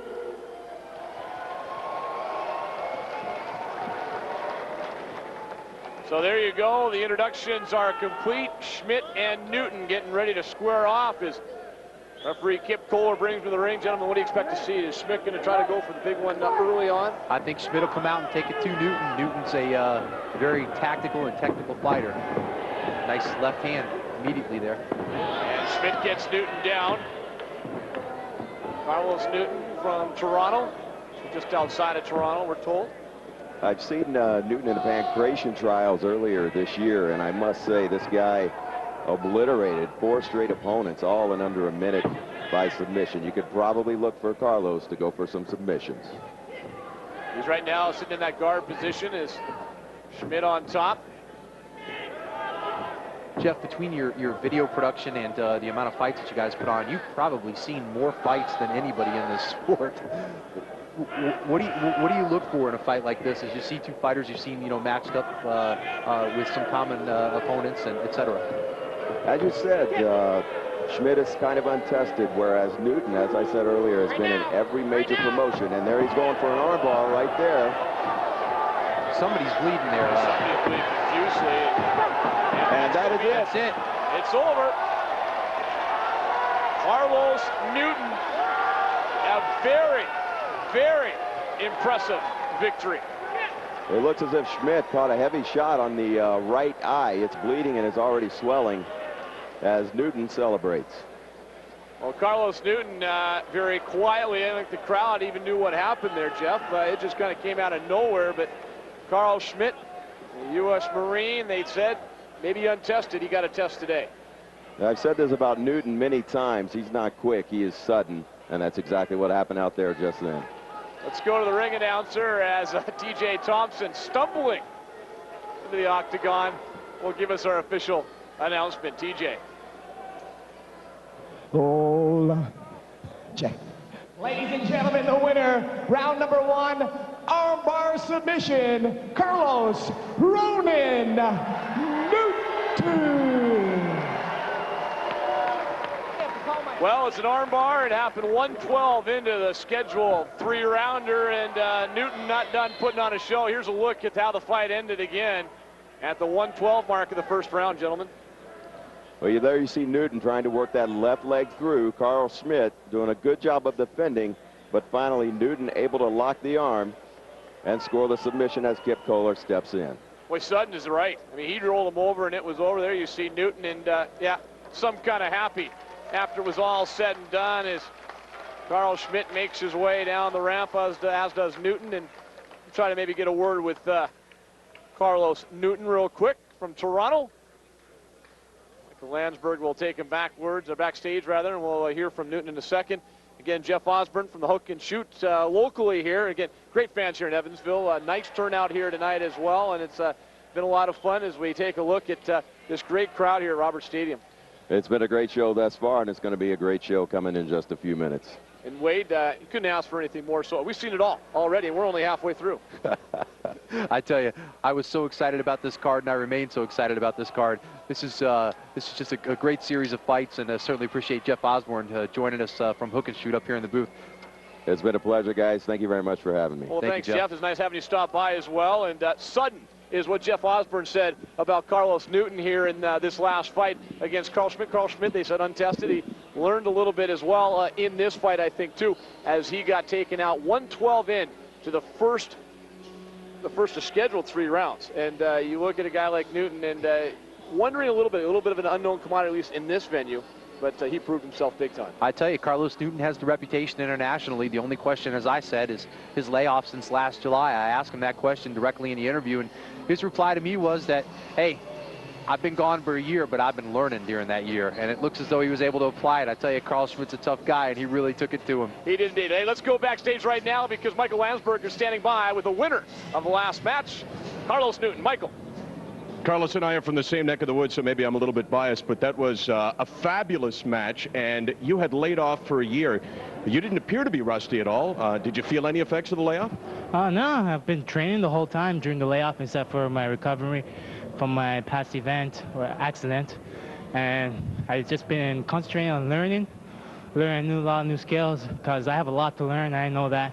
So every time I come in, I want to look like I have a new game, because I'm actually still a baby. You know, everyone knows I'm pretty young still, so even including you, Mikey. Well, tell me this. First of all, it was very difficult to see the subtleties of that match. If you watch the monitor over there on the left, you're underneath, and tell me what you're thinking at that point. Was that the position that you wanted to be in? Well, I had my shadow skill going there.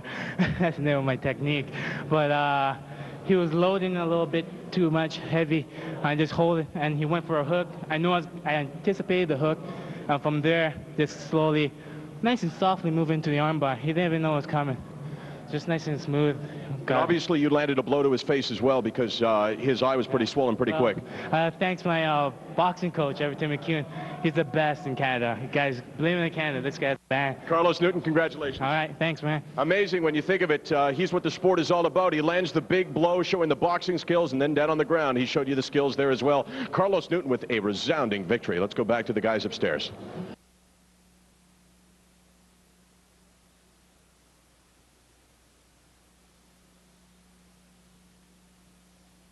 Din Thomas and Don Banville coming up next. And again, what can you tell us about Dean Thomas and Don Banville? Dean Thomas, very, very, very accomplished fighter. He previously held the World Extreme Fighting lightweight title, which he vacated earlier in the year. He took some time off to get himself healthy and back in shape. He has international experience in Japan. Had a 3-round war with Kara Uno, who many consider to be the top lightweight in the world. He's well put together. He's got a nice height at this weight, 5'10", 155. As you see, that one loss coming to Kara Uno. So certainly Banville has his hands full tonight with Dean Thomas. Let's take a look at Dean Thomas's strengths as you take a look at the fighter coming in. There you see ranked 7th, Shudo Japan. Again, as we talked about, he's a well-rounded fighter. He's great on his feet.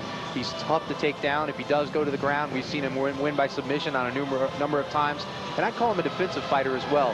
He really sort of lets the opponent bring the fight to him, and he decides what he does from there. He's a great counter-puncher, great counter-submission specialist. All right, here comes his opponent making his way to the octagon, Don Banville. As he comes through the smoke, and good look at a fighter from Fall River, Massachusetts. Well, I tell you, Donnie Banville at 5'7", 155 pounds, coming out of Fall River, Mass. This guy comes as a highly, highly touted submission specialist, although this is his NHB debut.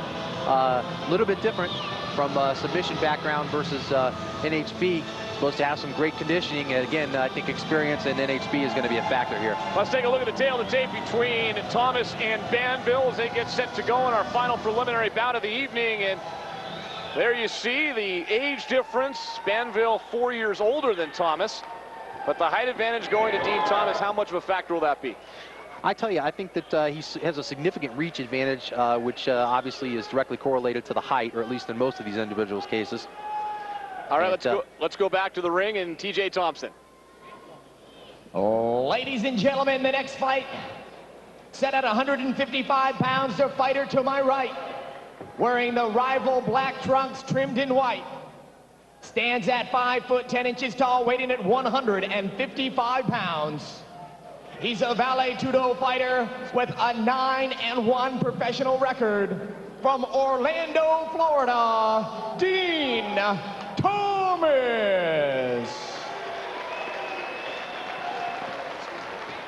And ladies and gentlemen, the fighter to my left, 5'8" tall, also 155 pounds.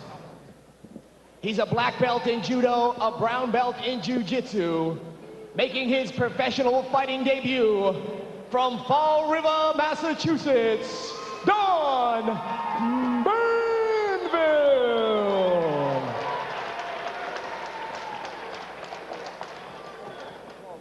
Oh, that's his girlfriend, Don Banville's, we're told, as they get set to go. Banville making his pro debut coming up right now, and in for probably a pretty tough test against Dean Thomas. Absolutely. It's a worthy opponent for a first fight, to say the least.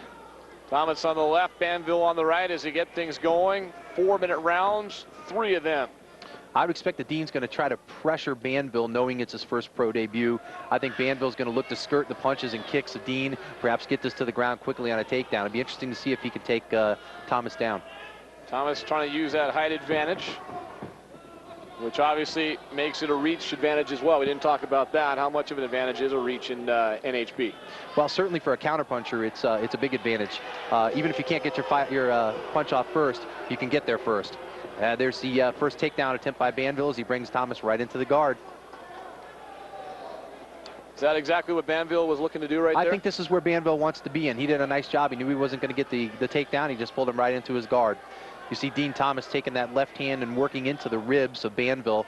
Those shots, while they initially don't take a lot of toll, they begin to take toll over a period of the fight. It's kind of like those leg kicks we saw earlier, then you just try to wear your opponent down a little bit. They linger with you, and they tend to take some oxygen out of you as well. So Banville again on the bottom in the guard position. It looks like Thomas trying to work him to the cage.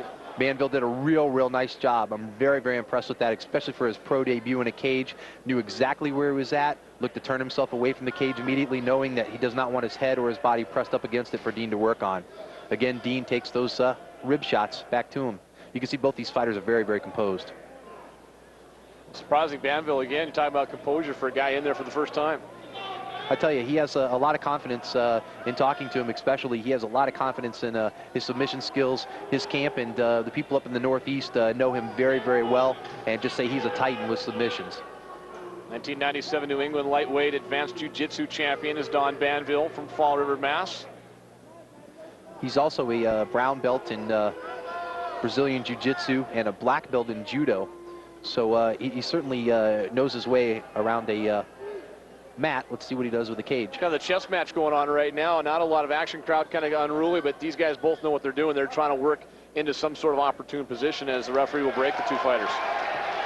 Well, I tell you, one thing that certainly differs about World Extreme is we're going to bring them back to their feet if they're making no progress. Not working, not a lot of action. Once again, Banville looking, nice submission attempt there. He's looking for a reverse heel hook on Dean. I tell you, he's almost got that toe secured. And Thomas worked his way out of it, though. Yeah, nice job. Thomas is an experienced fighter. It's going to take a lot to catch a quick submission, but I'm impressed with Banville so far. Well, you talk about the referee breaking and bringing him back to the feet, and Michael Landsberg talked about it in our open. It's for the fans. I mean, that's, you see a kick there. This is a technique recently employed by Sakuraba to literally destroy Royce Gracie's legs in the Pride event. Banville just needs to keep his knees elevated, keep his feet a little bit to the outside, and watch he doesn't take those legs on the toes or are too high on the leg. One thing Dean has to watch here is that he doesn't get too close and Banville kick right on the knee and hyperextend the knee. Banville back to his feet. We have 40 seconds left to go in the first round.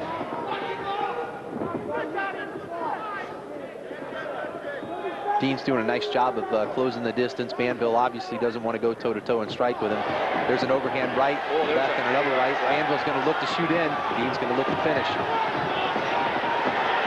Banville covering up, and Thomas going with a knee and then a left hand, rather. Banville doing a nice job of just covering up and basically getting the hell out of there. Banville right now thinking, all right, I got 5 seconds or so to get through this round and regroup, and that's exactly what he's going to be able to do, as the horn is going to sound, and that'll do it for the first round. Banville and Dean Thomas, and Thomas with a big flurry at the end of the first round. And Wade Rome, do you think enough to get the round then? Well, I tell you, that's exactly what I was thinking. Dean Thomas, an experienced fighter, he knows, hey, 15, 20 seconds left in the round. Let me get a flurry off. Let's see if I can steal this round and make sure the judges see it my way. Banville, I was very impressed. He maintained his composure. He covered up well. He doesn't want to go toe-to-toe and strike with Dean Thomas. He knew exactly what he was doing, just looking to bring it back to the mat. We talked about it earlier with our first fight of the evening for Don Banville making his pro NHP debut against a veteran. There you see Dean Thomas, who had that flurry at the end. And this is Banville looking for that submission attempt, which is basically a reverse trip. And right here, what he's looking to do is secure that toe underneath his arm and come underneath the heel and work it against the leg. Once again, the leg just does not rotate that way, and it's a submission as we're underway here in the second round.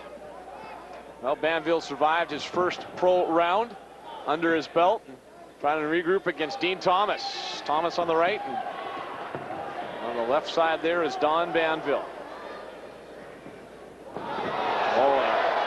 Again, Banville to his backside.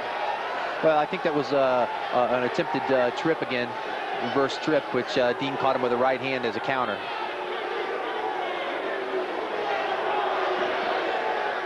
He's doing a much better job of keeping his knees elevated and giving Dean Thomas less of a target to kick at, as he learned in the first round. Again, how much in control right now is Dean Thomas, or is he? He's really not in control there. Until he can pass the guard and close the distance, Banville has just as many weapons as does Thomas. Why is he standing him up right there? It's just no progress. Dean's not closing the distance. Banville can't pull him into the guard or take him down. and we're going to bring him back to the feet and get these guys fighting. Once again, the fans, the winners here, getting these guys back ready to go as they are just over a minute into the second of 3 rounds, 4-minute rounds. And Dean Thomas there, as back to his back goes Banville, and Banville, with the crowd not happy about it, gets right back up. It's almost like he's listening to the crowd instead of his own instincts. Now, I think he knows that the ref's going to pull him back up. What he really wants to do is not lay there and be a target for Dean Thomas on the bottom, although he can strike from the bottom as well. He really wants to secure a takedown here. Looks like again the reach of Dean Thomas coming up big right there.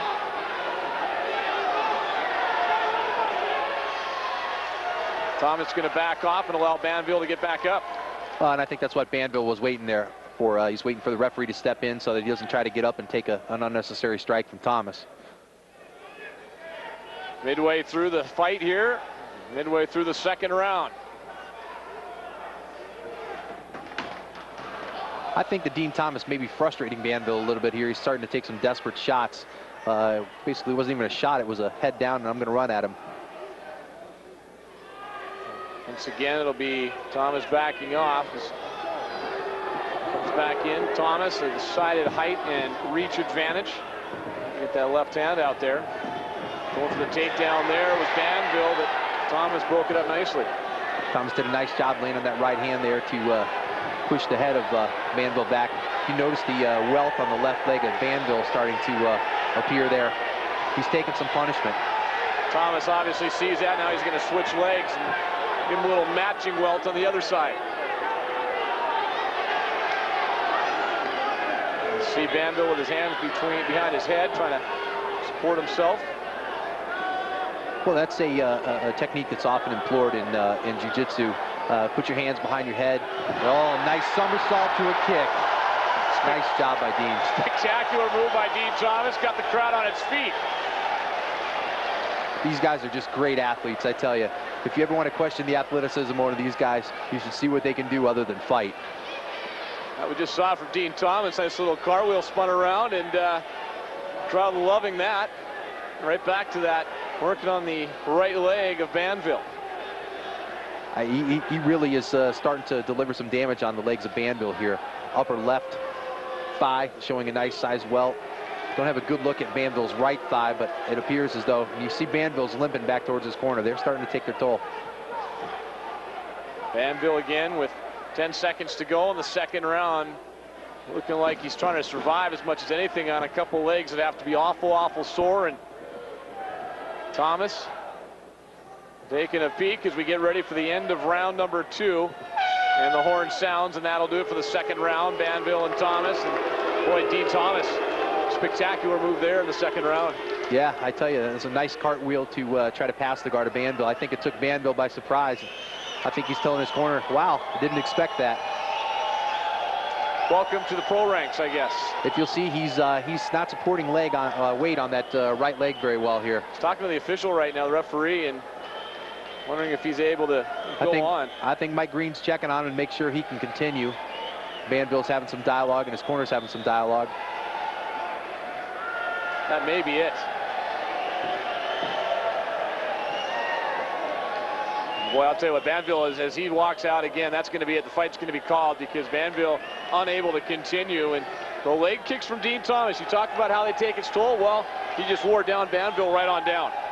I'm not so sure that it's necessarily just a leg kick, but he may have taken an injury on the knee or the ankle there. He's keeping that leg awful stiff. There don't appear to be some real heavy welts there. Dean Thomas jeering to the crowd, telling him, I'm the man, I'm the man. Well, tonight, Dean Thomas against Don Banville in his first fight as a pro. And well, I tell you, Banville looks like he's in some pain. That cannot feel good. Those welts, as they get built up, when you see all of a sudden he just can't walk anymore. I tell you what happens is the blood starts to pool on the outside of the muscle there. You get a large hematoma, and it begins to affect not only the function of the muscle, but the leg becomes tighter and tighter. And as you see Banville make his way to the center of the ring for the announcement by T.J. Thompson. And even that was a chore for Banville to get there, Thomas. And, you know, the one thing we noticed, we'll talk about it throughout the night in sportsmanship here. I mean, these guys go toe-to-toe, and when it's all said and done, a lot of respect out there. There really is. These guys are professional athletes. They're not out here to hurt each other on a permanent basis. They're not out here to call each other names. What they're looking for is to win this fight. Let's go back to ring announcer T.J. Thompson for the announcement of tonight's winner in the fight.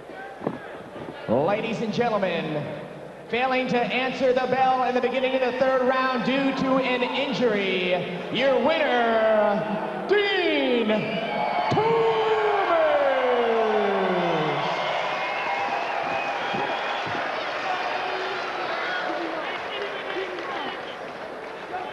There you see Dean Thomas.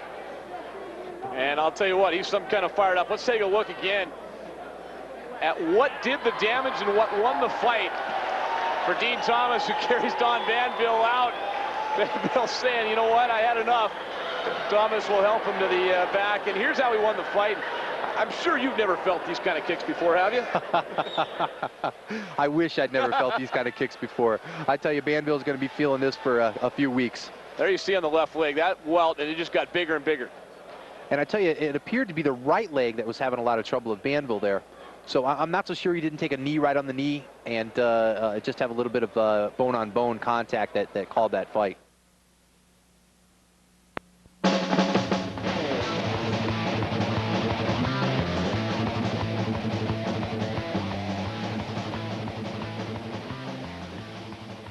Let's take a look at this matchup, Wade Rome, because this indeed a big one. I tell you, this could be a headline bout on any card, anywhere. Jose, the brilliant sensation, Pele Landy, taking on a tough character out of Forest Lake, Minnesota, and David Monet. David Monet, Pele Landy coming up, and Pele Landy is a guy that is considered as good a fighter as there is pound for pound. Everyone's been talking about this guy throughout the week as we arrived here in Evansville, Indiana. But he might have his work cut out for him today. Well, he's certainly what you would call excitement on and off the ring. He's a difficult guy to keep up with, and he's an exciting fighter as well. I think if you look for him to get started out here early. Pele Landy, 5'9", 176, 32-3, with the belt around his waist as well.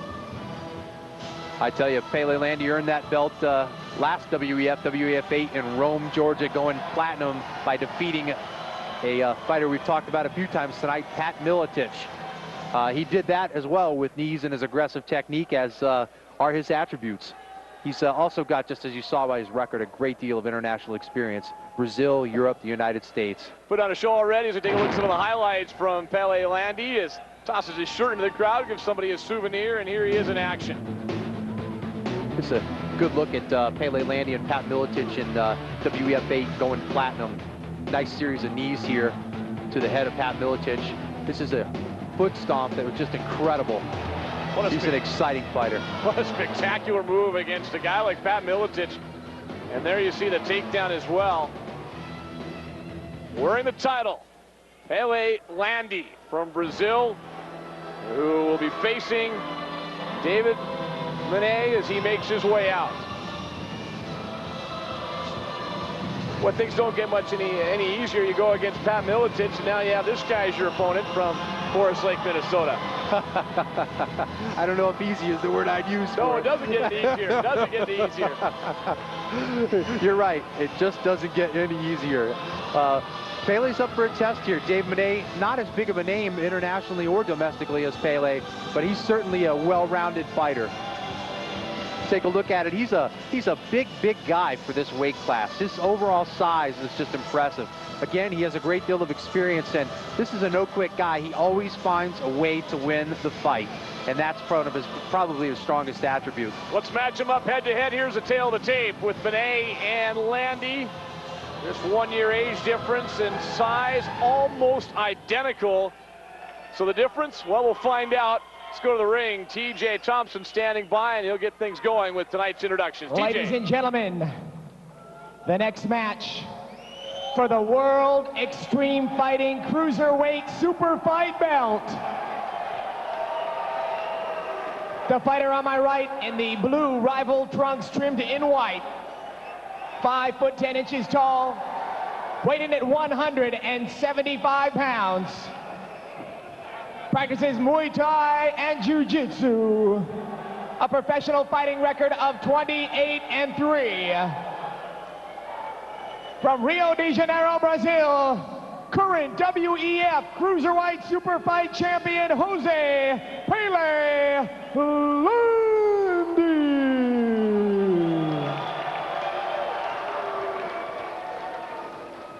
And ladies and gentlemen, the fighter to my left, 5 foot 11 inches tall, 176 pounds. He's a combat wrestler with a professional fighting record of 30 wins, just 3 defeats and 1 draw.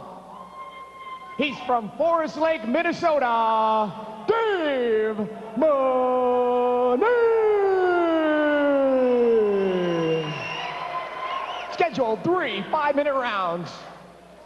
Well, there you go, Monet and Landy for the WEF Cruiserweight Super Fight belt. It's on the line. Kip Kohler brings him to the ring, and here we go. Landy in blue trunks, Monet in the black trunks, getting set to go at it. 3 rounds, 5 minutes each.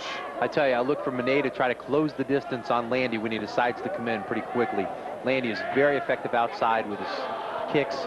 He's got a flying knee that he does that just comes from nowhere. Monet needs to close the distance and perhaps take this to the ground quickly. Landy there, some of the highlights a moment ago. What a spectacular move, that heel to Pat Miletich as they come together and go up against the cage. There you see the size and strength of Monet as he's able to turn and put Pele back on the cage. Pele scooping down. He's going to look for a takedown here. And now Monet has Pele behind him, and can't think that's a good situation. Well, Monet's looking for a knee bar here on Pele. He's just got to secure this ankle at about the head level. Look for Pele to try to kick and punch. Monet's working for a footlock submission here. Boy, how close are we to seeing an upset? I don't see Pele tapping from this immediately, but Monet's certainly got a lock on. He's a great submission artist. He really is. Pele does not want to turn this back over and let Monet get on his stomach. We're looking for a submission by knee bar at that point. You can tell how good a lock he has on that ankle? It's slipping a little bit, but it looks tight. Monet's got his elbow underneath the heel of Pele. Pele has his right foot inside, and he's creating pressure downward and outward on Monet's hands, keeping him from the submission. And there goes the foot. You saw the hold broken. And once again, Pele looking and just push the arms of Monet. Monet looking to secure that toe. And there Pele was able to squeak it out for a second, but Pele's got some work to do to get himself out of this situation. Monet trying to roll over again on his stomach then? If Monet can roll over and get to his stomach here, he can lay his body weight and force his body weight and hips against the knee of Pele and add that toe submission, footlock. Are they going to stand him up at some point, or are they going to let him stay in this position? I tell you, I don't think Kip will stand him up from here.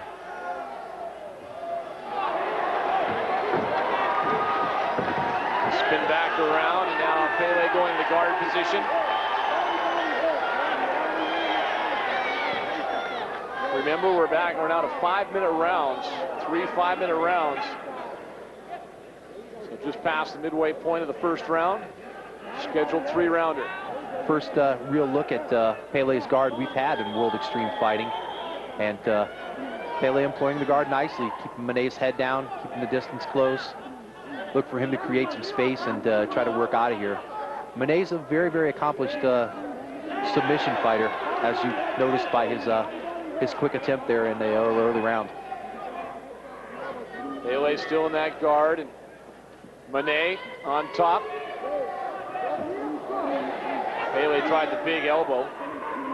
That kind of glanced off of Monet's head there, but I think it woke Monet up that he needs to keep his head out. That might have been a little more solid elbow. There's some body shots by Monet. Once again, Monet just working the ribs. This is a classic Pat Miletich technique. Strike to the ribs, strike to the head, strike to the ribs, strike to the head. And he'll just repeat that series all night long as Pele will let him. We've seen a lot of fighters on the ground tonight. These two are probably as active as any. They are. Again, this is the first real look we've had at Pele's guard, and he seems to be handling his own. But once again, Mene with was a nice sweep attempt there by Pele, elevating the leg and hips and trying to roll Mene onto his back. We're 45 seconds away from the end of the first round. Landy's doing a real nice job of keeping this fighter in Dave Mene close to him. He just does not want Mene to be able to create space and rear up on him. And now they'll get back to their feet. And there they go. Mene lands a kick to the head of Landy. Mene's got to be careful here. He's got to be careful. He's doing a nice job. He knows those knees are going to come. But Pele is very, very, very strong from this position. It's about 5 seconds left to go in the first round. Notice Mene has his arms crossed underneath the arms of Landy, blocking those knees as they come up.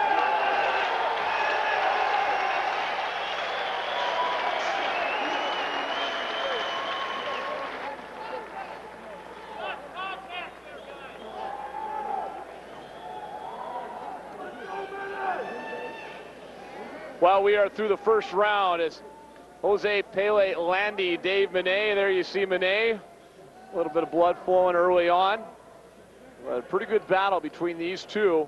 Again, the WEF Cruiserweight Super Fight belt on the line as they come out for round number 2. Scheduled to go 3 5-minute rounds. And Pele throw a left right off the bat. Nice jab by Mene. I'll tell you, I was talking to quite a few of the fighters, including Monty Cox as a promoter before this, and he says, I tell you, Mene may have better hands than Pele. Mene trying to stand up now. He'll go for the shoot. Pele looking for that knee. Mene, though, got out of trouble at least for now, but here comes the knee again. This is a technique that's employed by Pele. I tell you, this is his bread and butter. Knees to the body, cup the head, knees to the head, knees to the body. He's a very, very effective guy and a very, very aggressive guy with his legs. You just see him setting up that knee. Trying to keep some distance from Mene. Throws a knee of his own. If you'll notice that Pele has the hips of Mene rotated so that he's got a weak leg back. He's basically looking to neutralize his knees and be able to strike with his own.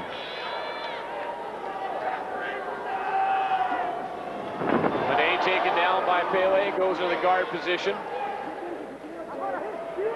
Landy, see what he can do from this situation. It's the other way around the first round. Landy just walks away. Wants him on his feet. I don't think that, as we talked about early in this, he's going to want to go on the ground with Mene. It's the only thing, Pele's not uncomfortable there, but if he has his preference, he's going to want to try to keep this on his feet where he can land those high kicks, low kicks, and knees. Landy not afraid to put on a little bit of a show and throw a little spice into it, is he? He's a showman, to say the least. Big right hand. Mene appears to have a little bit of blood coming out from under, I can't tell if it's his nose or his right eye there, as Mene takes Landy up against the cage. Again, now we're 2 minutes into a 5-minute second round, scheduled to go 3. We see round 1, the punches. Wow, I tell you, if you look at that punch stat, 44 punches for Mene to 14 by Pele, and as I talked about earlier, consensus was Mene may have the better hands on Pele. Dave Mene, former University of Iowa wrestler, throwing a left knee. And that's a solid wrestling program coming out of Iowa as well.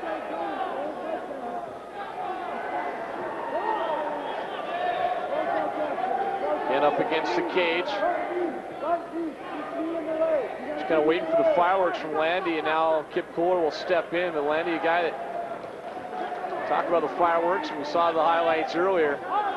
Very aggressive, flamboyant, some would say as well. And Mene. Oh, a big kick by Landy. Did he block it? Mene says nothing. Once again, Muay Thai clinch to the head. Look for Pele to bring those knees up. Mene is going to try to come with an uppercut to counter. bring his arms underneath to break the hold. Nice job by Pele Landi with an overhand right again. I'll tell you, Monet has shown up to fight Pele here, to say the least. See if Landi, again, as they break, goes for another one of those big kicks. Landi seems to often lapse into this, well, I'm not going to do anything mode, suck you in, and then hit a kick such as he did with that spinning back kick a moment ago. How much Monet did he get, though, with that kick, do you think? He got very little. Monet did a nice job of keeping his hands up. One of the things that you're going to see Pele try to work to do if he wants to be effective with that high kick is he's got to establish some low kicks, get Monet starting to think about his legs, lower his hands, and leave that head open to be kicked. And he just hasn't done that so far. He hasn't established a series of low kicks. 55 seconds left to go in the second of 3 rounds. Landi kind of backing off. It looks exactly like he's trying to do what you're saying, to sucker Monet in. He wants Monet to come in. He wants to bait him a little bit, and he wants to explode. I think Monet's wise to his game plan from that standpoint. Well, there was a right hand by Landi. But the brawl is on now, and Monet throws a couple uppercuts. Boy, Monet not afraid at all to stand toe-to-toe. No. I tell you, I'm really, really impressed with Monet. I was impressed with him prior to this fight, but this is the #1 ranked lightweight fighter in the world, and Jose Pele Landi. Dave Monet also breaking into the top 10 rankings, but he's certainly come to fight tonight. Near the end of the round number 2, and that'll do it. Kip Kohler steps in, and while Monet has a little bit of blood flowing, Pele Landi, would frustration be coming into play at all for this guy right now? Because Dave Monet, as you mentioned, he has not only shown up, but at times has dictated the pace. I tell you, Landi has a way of suckering you in and then taking and launching a kick like this. And I tell you, he landed that with the back of his calf rather than the back of his heel, which is really what he's trying to impact there. The back of the heel to the upper shin. Here you look at Pele Landi with a nice right hook. And if you'll notice the technique, he's grabbing Monet's shorts and keeping Monet's hips under control. He does not want Monet to tee off with those knees. He wants to bring his own into play. A little bit of swelling under the right eye of Monet there. He actually had that a little bit. That cut was open in the first round. But the thing with Monet is even with when they start getting in there tight and they start throwing punches, a lot of counters by Monet. And talked about his hands. Very impressive. Final round, at least of regulation. How would you score it through 2? Oh, I tell you, this is tight. Not that I put you on the spot or anything, but this is tight, but I tell you, I think I'd score it around a piece. So this could be it right now. Round 3 of 3, 5 minutes, and the slow start is Landi encouraging the crowd to make some noise. They were booing a little bit, and he says, bring it on some more. Well, I think, again, Landi wants to suck Monet into trying to come out of his fight and into Pele's, which is come on, come on, come on. You know, try to close the gap without taking a proper shot. Try to close the gap without using your jab and see what happens. I'm going to take a kick. Well, Monet's done a great job, though, of not buying into that plan so far for the first 2 rounds, but Monet's probably got to think a little offense here, too. Monet's done a really, really nice job, and at times he certainly has been the aggressor. As I said before, Pele tends to just sort of coast back and then explode, and I think that's what makes him so dangerous. Nice leg kick there by Dave Monet. And Monet in the black trunks, former University of Iowa wrestler, Forest Lake, Minnesota. And Monet, another byproduct of the Pat Miletich camp. While he doesn't train there full time, I don't believe, he does spend quite a bit of time with those guys. Look at a nice series of punches thrown there by Pele. Pele threw the big right hand. Monet shaking it off, saying nothing. There's a left. I tell you, that left kick right there looked to connect on Pele. Mano a mano here. These two guys standing up, saying, let's bring it on with round number 3 and quite possibly the fight and the title on the line. We'll go 5 minutes, and if we haven't decided, we'll have an overtime. Monet imploring an inside thigh kick there. Well, now Monet and Landi, and Monet may have upset Pele Landi a little bit too much with that little showmanship, but there they go to the mat. Landy looked like he just snapped, kind of lost his composure a little bit and got real aggressive for a moment as he goes back in the guard. Monet has definitely brought his showmanship to the fight here tonight as well. Nice series of strikes here. Elbows to the top of Monet's head. Monet bringing a hammer fist over onto the top of Pele's head. Both these fighters just so experienced and so seasoned. Again, the WEF Cruiserweight Super Fight title on the line. The belt up for grabs right now. We're midway through round number 3.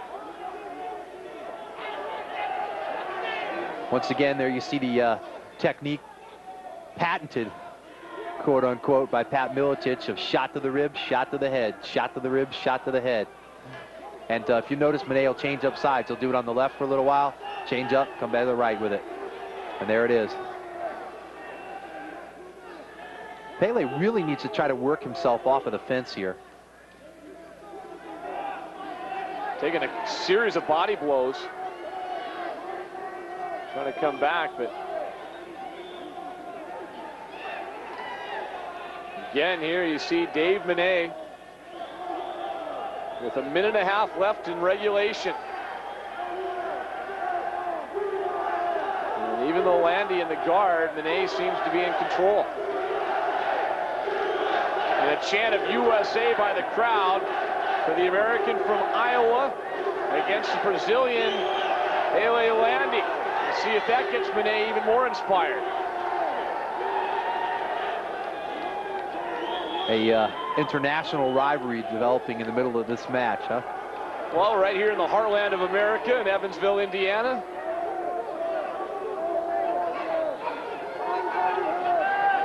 So Ian, what a great city this is, and what a great time I've had since I've been here. Evansville is a really, really nice place, and they've certainly been overwhelmingly nice to us here. Fine folks at Hook and Shoot, Jeff Osborne and company. Yeah, they hosts. actually have an event coming up June 12th in Evansville Memorial Coliseum, the Hook and Shoot Classic. As a classic display of blows are traded between Monet and Pele here. Whoa! Wow! Monet looking to employ the technique of Pele with the foot stomp to the face. Boy, Monet has really cranked it up a notch here in round number 3, and a right hand by Landy. Landy lands a couple of big right hands, and we have just 5 seconds left to go in this fight. Landy and Monet. Oh, nice right hand. Huge right hand by Landy as the horn sounds. Did Landy have enough at the end? Or did Monet crank it up so much in the first 3/4 of the final round that he's going to wear the title? Landy playing to the crowd. What an end to that fight. What an end. I tell you, I wouldn't be surprised to see this fight go to overtime. I really why wouldn't. Stop it now? I'd love to see another round of this, let me tell you. Those two guys put on quite a show, especially in about the final 90 seconds of the 3rd and final round of regulation. Dave Monet, University of Iowa. And here's some of that great action for the final round. The elbows and the big blows. Here's Monet employing a technique utilized by Landy in the last WEF against Pat Miletich. Nice right hand, followed up by a kick from Monet, which appears to go into nowhere. There you see Pele Landy from Brazil. Dave Monet with a chance of USA behind him. Inspired. TJ Thompson has the judge's decision, and it appears it is just that, a decision. We're not going to have overtime. And we will go to the ring, and TJ Thompson with the decision. TJ.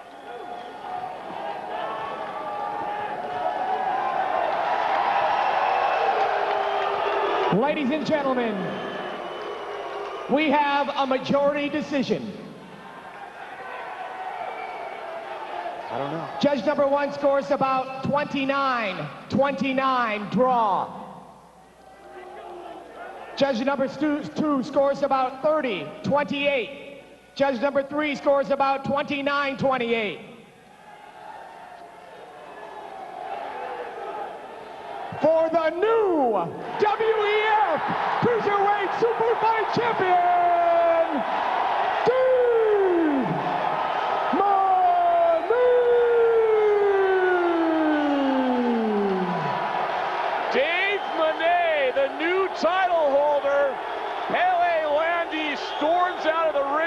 can't believe the decision, but Dave Menne, before a partisan American crowd, Landy's corner can't believe it, but Menne wears the title. He has the belt. What a fight, what an upset. I tell you, that is an upset, but as we were talking off mic here, that was my prediction. I thought Menne did enough to win that fight.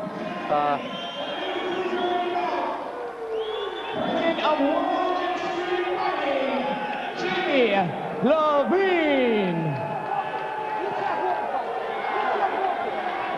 Well, Jamie Levine will put the title on the new holder of the belt. There you see the corner of Pele Landy.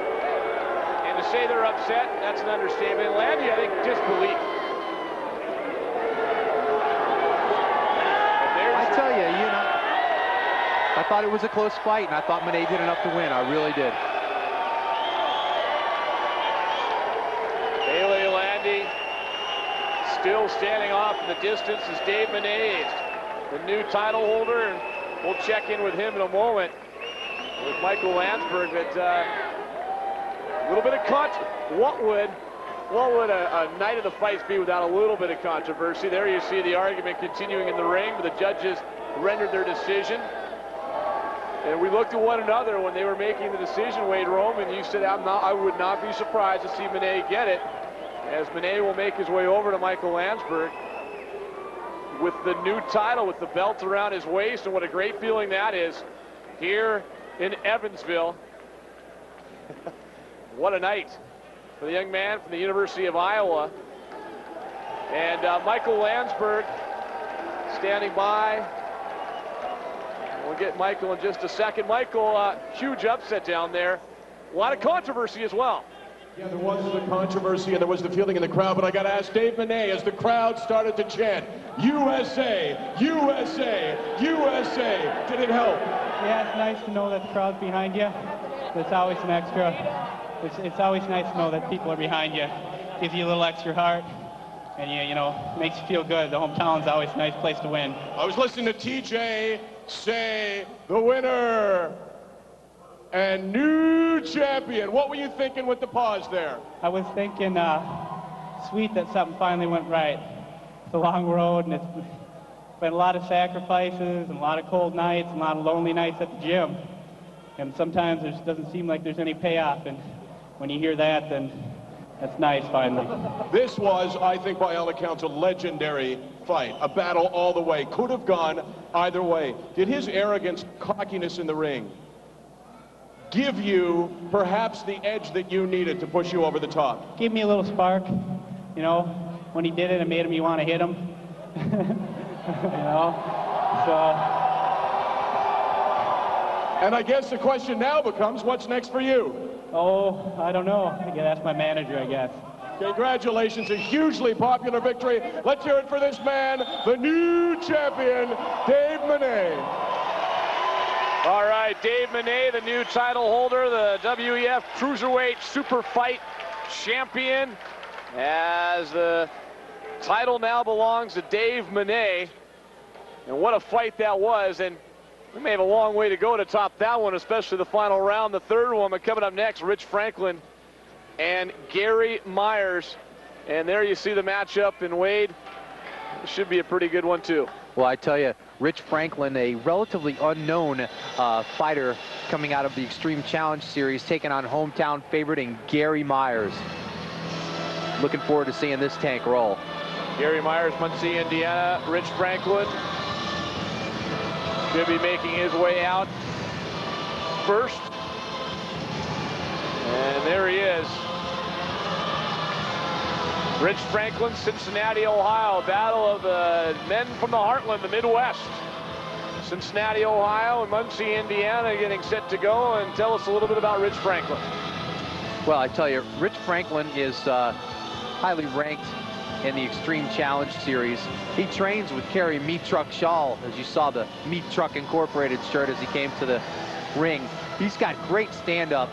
He's got quite a bit of an edge here in conditioning, I believe, and he's a very, very big guy for this matchup of the fight. Now there you see Franklin and his opponent.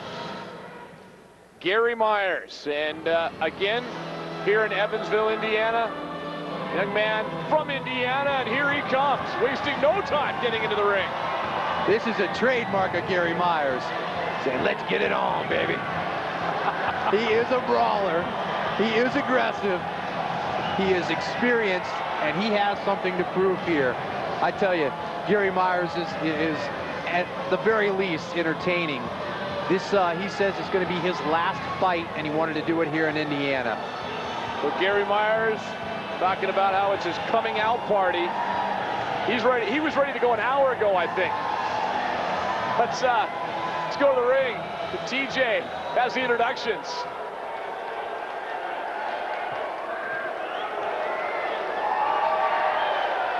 Let's go to TJ and get the introductions of tonight's fighters. Ladies and gentlemen, the fighter to my right in the multicolored trunks, 6'1" tall, weighing at 212 pounds. A freestyle fighter with an undefeated record of 6 wins, 0 losses, and only 1 draw. From Cincinnati, Ohio, Rich Franklin.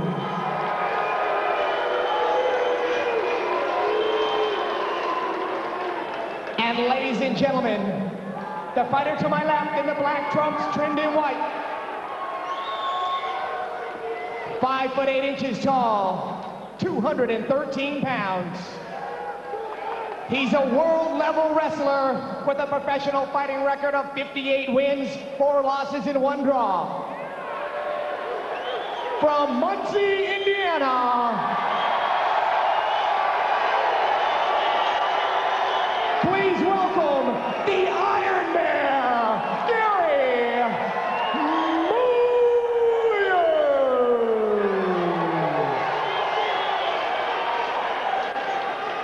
Myers. Scheduled 3 4-minute rounds. TJ couldn't get out of there quick enough. Myers ready to go, and Kip Kohler says, bring them together, let's get this thing going. Gary Myers and Rich Franklin. Myers in the black trunks, Franklin in the light colored ones, and here these two go. Is Myers again from Indiana, and here in the Hoosier State, one of their own.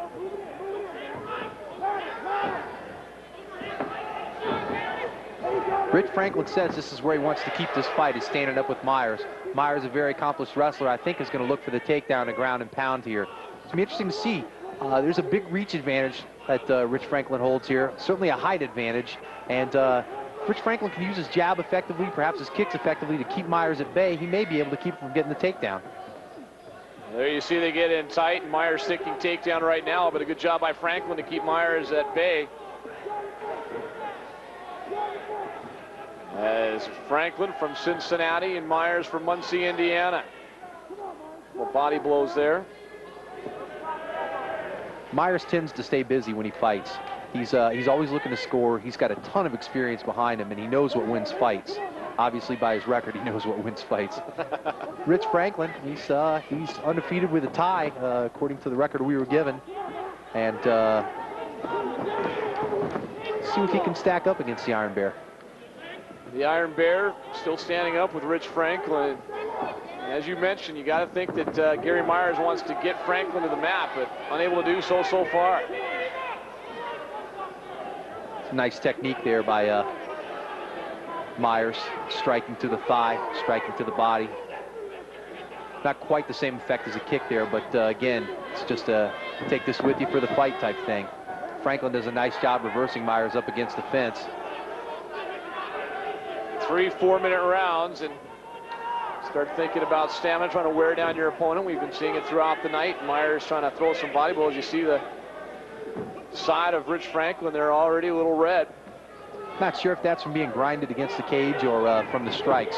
Probably most likely from being grinded against the rhino wire there. Rich Franklin, who's trained with Kerry Shaw, we saw earlier, the meat truck. And that great fight with Bobby Hoffman. Really impressive showing tonight by Kerry Shaw. Losing a decision in overtime to Bobby Hoffman. Meat Truck Inc. They call it there. The Kerry Shaw, the meat truck, Rich Franklin, his partner, trains, and Again, the Iron Bear from Muncie, Indiana, Gary Myers, 35 years old, 5'8", 213. Right hand by Franklin. How much of an advantage is it to have such a good reach advantage here as Franklin does? I guess you have to make it work for you, but still. Really, I think if what you're looking to do is keep the fight up top, keep some space between you, work your jab, work your kicks, keep Myers off you, it becomes to an advantage. Here it can almost be a disadvantage. And they tie up along the cage. 50 seconds left to go in the first round. Franklin's doing a nice job of keeping the pressure on Myers and keeping Myers contained on that fence. Referee Kip Kohler again taking a look to see how the action progresses.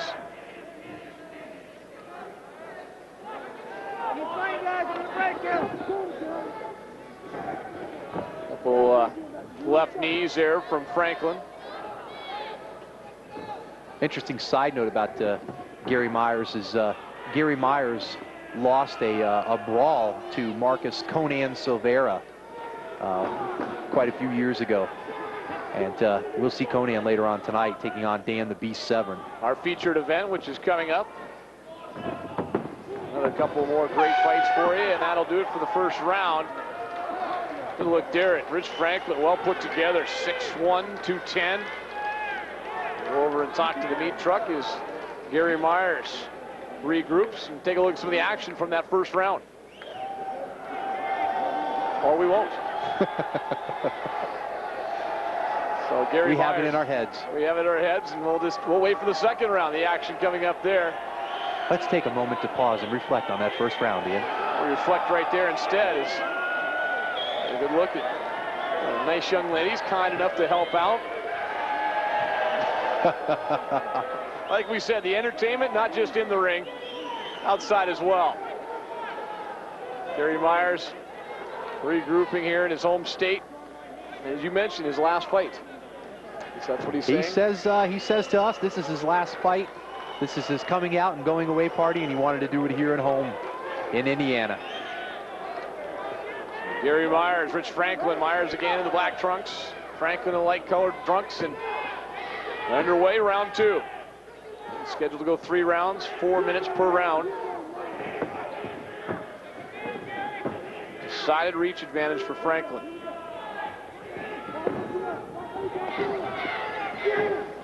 Myers looking to get the takedown. He sure is. Franklin has been fairly effective inside, tying up with Myers and keeping him from getting the takedown.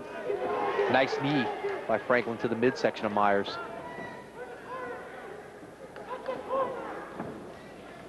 You see Myers again looking for the takedown, but Franklin just so good at trying to keep him away and using that reach and that size advantage. As again, they're up against the cage. A few people in the audience yelling, "Come on, Iron Bear." He may be a hometown favorite, I'm not sure yet. Yeah, I would think so. From Muncie, Indiana, here in Evansville. I guess that'd be a home state favorite, wouldn't it? It's a home state favorite. It's the Hoosier State. It's basically Indiana against Ohio right now, and a little Big Ten country flavor for you. There's no rivalries in the Big Ten. There are no rivalries. Yeah, exactly. I talked to Rich Franklin before the fight, and I tell you, he was very, very confident coming into this that he could take it to Gary Myers. He said, "I'm bigger, I'm stronger, I'm faster, I'm longer. Tell him I said so." Right now, he's proving so. Gary Myers may realize that. 10 years older than Rich Franklin is Gary Myers. Pinned up against the cage still, and Franklin trying to get those knees working for him, and throws a right hand and another. What does Myers have to do here to try to regain control, Wade? I tell you, I think Myers has to create some space or drop to the shot here. He needs to scoop inside the right arm of Rich Franklin, drop to the shot, see if he can work around back. His hesitation in doing such is that Franklin's holding on to the cage, and he wants to make sure when he gets the shot he's able to secure the takedown. There's nothing worse than being under another fighter while he has the opportunity to hit you. Just past the midway point of this fight. Myers still pinned up against and unable to get the head underneath that arm. Crowd wanting a little more action from the two fighters with 2.5 gone here in the second.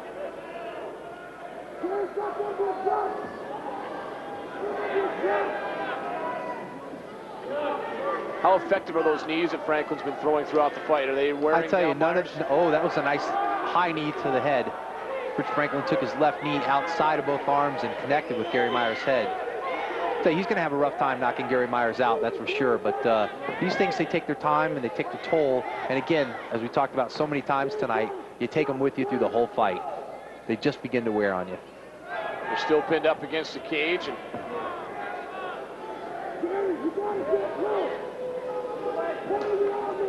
And we have inside of a minute to go in the second round in a scheduled 3-rounder. Two fighters locked up, and it seems as if Myers very much on the defensive. Myers has been on the defensive pretty much from the get-go. He certainly came in like a charging bull, and I think we found a matador here for a little while anyhow. Again, the knees from Franklin. That last one looked like it might have stung a little bit. Myers is definitely taking some priority in stopping them now. As I said, they just begin to take their toll. And nearing the end of round number 2. And there it is. 2 rounds are down, 1 left to go. Gary Myers would seem to have to crank it up a notch in the final round, Wade, as Rich Franklin is pretty much dictated the way this fight has gone so far. Take a nice look at this series of knees by Rich Franklin. There's that high knee that I was talking about coming up to the head of Myers. And I tell you, that was a nice clean shot. While it's not a knockout, it again just begins to collect the toll on the body. And Gary Myers regrouping, getting ready for perhaps the final round of his professional fighting career. 58-4-1. 35 years old, and Rich Franklin just 25. Great leg kicks, great knees, and put those knees on display, wearing down the Iron Bear, Gary Myers. Well, I tell you, Rich Franklin certainly looks to be the fresher of the two. He's ready to go. Myers looks to be breathing hard. Myers stretching out. Not sure what the problem would be there, although he has taken quite a few knees. We saw a couple of those go up high in the rib cage, and he's ready. He's going to crank it up and give her a shot. I tell you, I have this both rounds to Franklin so far. I think Myers has to take Franklin out this round to win this fight. So here we go, round 3 of 3. Rich Franklin, light-colored trunks in the black of Gary Myers from Muncie, Indiana. And we'll see if the crowd gets behind him as they did for Dave Monet in our last fight.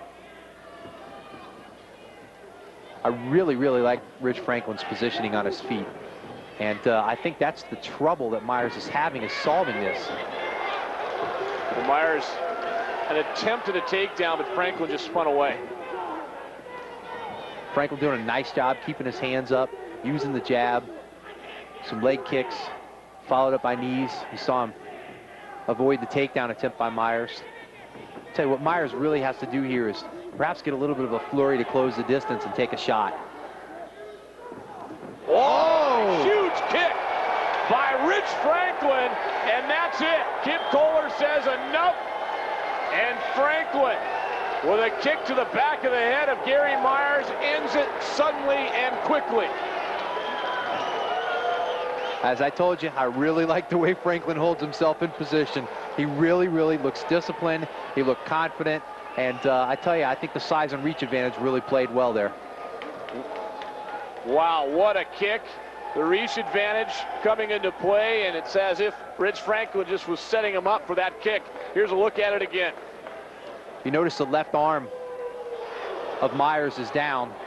I think that's a little bit of what we talked about earlier in trying to defend the leg kick. You start thinking about the leg, you drop that hand, and wham! Goes right over the arm. Well, Rich Franklin from Cincinnati, Ohio, with the big leg kick, knocks down hometown favorite, at least home state favorite, Gary Myers. And let's go to the ring T.J. Thompson getting ready to bring the two fighters to the middle. We'll get our official decision as soon as Gary Myers makes his way over there. And here it is. T.J. with the decision. In the third round, winner by TKO. What's his name? Rich Franklin! His name's Rich Franklin. You may want to remember that one. Rich Franklin is the winner, knockout, 59 seconds into round number 3. And Gary Myers, not the way he wanted to go out, but sometimes you're just a little bit overmatched. And Rich Franklin put on a great show in winning that fight. While TJ might not, I think that Gary Myers is going to remember his name. As Rich Franklin tosses some Meat Truck Incorporated shirts out into the audience. There you see Rich Franklin as he came up with a big victory. Gary Myers will be walking down the ramp perhaps for the final time. Being congratulated by Jamie Levine. Rich Franklin, though, fighting a heck of a fight there, and talking to some of the fine folks in the crowd here in Evansville, Indiana. And tell you what, we have seen quite a night of fighting so far. Wade Rome, Ian Furness, and you know, we have been talking throughout the night about this great card, and they call it world class. World Extreme Fighting 9, world class, truly world class so far. I tell you, I think the matchups and the fights tonight have proven the hype that was put around the card. I think if you take a look at like the Dave Monet Pele Landy fight, you got a guy that nobody really knows in Dave Monet, at least not here. You got an international superstar like Pele Landy. And Monet, with the matchmaking, Monet pulls this out. It's just a very, very exciting fight. I think Shaw gave us a surprise with Hoffman tonight. Jens Pulver with a devastating knockout of Hibbler.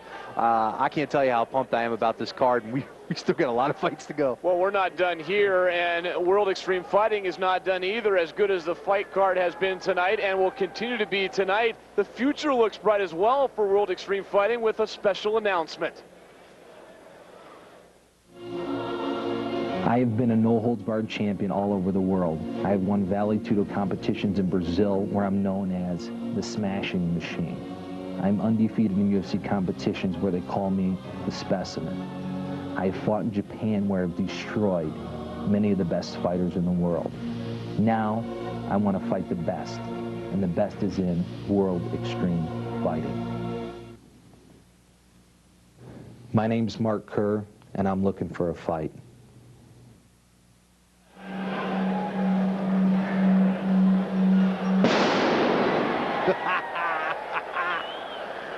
Hello. Scared me. Well, that would mean Mark Kerr making his way to the octagon right now. Mark Kerr making his way to the WEF World cage. Extreme Fighting. Let's go to TJ and Michael Landsberg. Michael Landsberg's in the ring right now, and he's with Mark Kerr and Jamie Levine. Michael. Thank you, gentlemen. I'm here with Jamie Levine, who is one of the owners of the World Extreme Fighting. We teased it before. Nobody knew what it was. You have a huge announcement to make. Make it right now for us. I want to announce to the world that we have Mark Kerr. Mark Kerr is coming back to the United States to fight in WEF.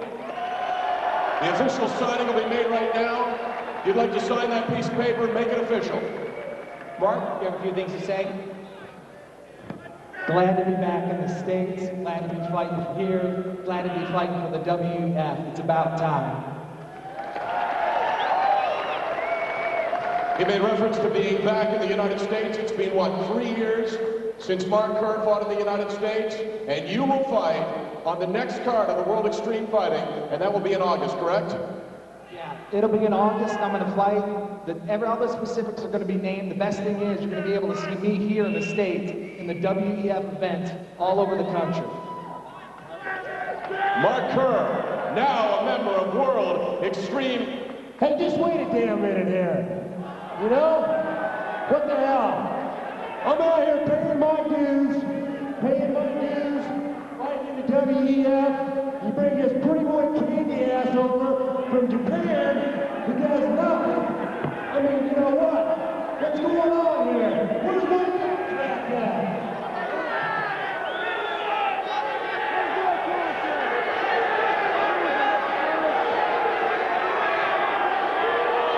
gonna have to take a pound of my flesh to be here.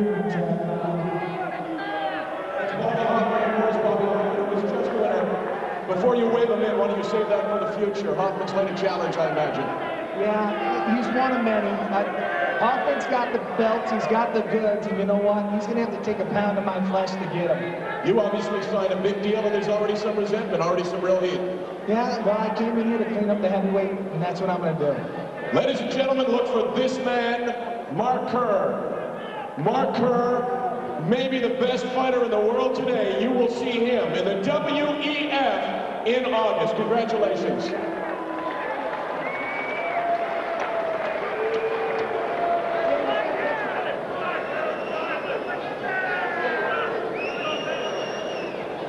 Well, with that, Mark Kerr, huge news coming to World Extreme Fighting. Everyone seems to be, well, not everyone seems to be excited. Most I don't everyone. think Bobby Hoffman is so excited about it. I'm a little shocked at his reaction when he comes out and voices his opinion, but I tell you, he really has that mentality. The guy just has a self-confidence, and I just can't believe it. It's great. I'll tell you what, Mark Kerr coming back, he is an NHB superstar, I think it's safe to say. And when we talk about true superstars in the sport, Mark Kerr would be one of those true superstars. He comes in now to the WEF. Bobby Hoffman, who's obviously has some problems with Conan, now obviously isn't too happy, rather, to see Mark Kerr come in here as well. And there is some real heat between these guys. Yeah, I tell you, first of all, I think this is just huge, huge, huge news to have Mark Kerr back on American soil. He hasn't fought here in 3 years. He's one of the most accomplished heavyweights in the world. He recently took his first loss in Japan in the Pride Grand Prix tournament, which Mark Coleman ultimately ended up winning. But I tell you, this is massive news. We're all looking forward to see Mark the Specimen Kerr back here in the United States. I'll tell you, it has been a lot of fun so far, and the fireworks just beginning, because we have 2 more matches for you, including this one. The middleweights coming out next. Matt Hughes, Alexander Barros from Brazil. Barros a late replacement. Hughes a guy that, again, people talking about.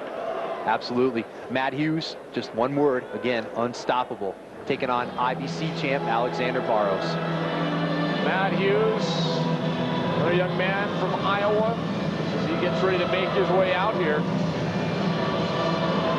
And Matt Hughes thought he was going to be fighting Chris Brennan, but instead he comes out, and I don't think it matters who he fights. He's ready to go. Well, Matt was looking forward to a matchup with Chris Brennan, which unfortunately didn't occur. A little bit of an exchange between the two, actually, related to that lack of appearance by Chris Brennan. I'm sure it'll be solved at a later date. Found a last-minute replacement, and quite arguably a upgrade from an international standing in Alexander Barros to take him on. As we talked about, Matt is just unbelievably strong. His conditioning is just excellent. He's a world-class wrestler, and look for this guy to lay the leather on. He can really, really punch. Let's take a look at some of the highlights from Matt Hughes' past fights. Impressive, to say the very least, has been Matt Hughes, a young man from Iowa, 26 years old, and there you see some of the damage he's doing. Very impressive. Matt Hughes is he's just devastating. He just comes from nowhere, and nobody can seem to solve this guy's riddle. Here's a guy, Matt Hughes, tough to say the very least. In fact, just a natural kind of toughness that Matt Hughes talks about he possesses. Probably comes from my whole life. I was born and raised on a farm. I grew up with a twin brother. So if nothing else, I'm competing with him on who can throw more straw bales at a faster rate of speed. So the competition with my brother and being raised on a farm is probably the combination. And I love to work out, lift weights every day. So there you go, Matt Hughes, young man from Iowa, and his opponent making his way out. Alexander Barros from Brazil, just 22 years old, but some say could be an up-and-comer in this sport. I tell you, Alexander Barros is extremely confident in himself. He's coming off a win in the IBC 8-man tournament. He's a product of the Marco Uas Vale Tudo team. He's got a heck of a camp that he's training with. It matches that of Matt Hughes. This should be an interesting matchup. I'm anxious to see if he can solve the riddle of Matt Hughes. There you see Barros, just 22 years old. And again, as we talked about, a product of the Uas Vale Tudo team. the IBC 8-man champion. And I tell you, this guy won't quit. He's going to come after Hughes with what he's got. Take a look at the tail of the tape, how the two fighters match up. Barros and Hughes, and there it is right there. Barros, a couple years younger, but very similar size. What we expect to see here is, we'll talk about that in the matchup in just a second, but first, TJ Thompson with tonight's introductions. Ladies and gentlemen, your semi-main event this evening, World Extreme Fighting 9 World Class. The fighter to my right wearing the black full contact fighter shorts. He's 5 foot 9 inches tall. He weighs 175 pounds. He's a freestyle fighter, two-time All-American NCAA Division I wrestler. Right now touted as possibly the best pound-for-pound fighter in the world. Fighting out of the Miletich competition team with a professional fighting record of 14 wins against only 1 loss. From Davenport, Iowa, Matt Hughes.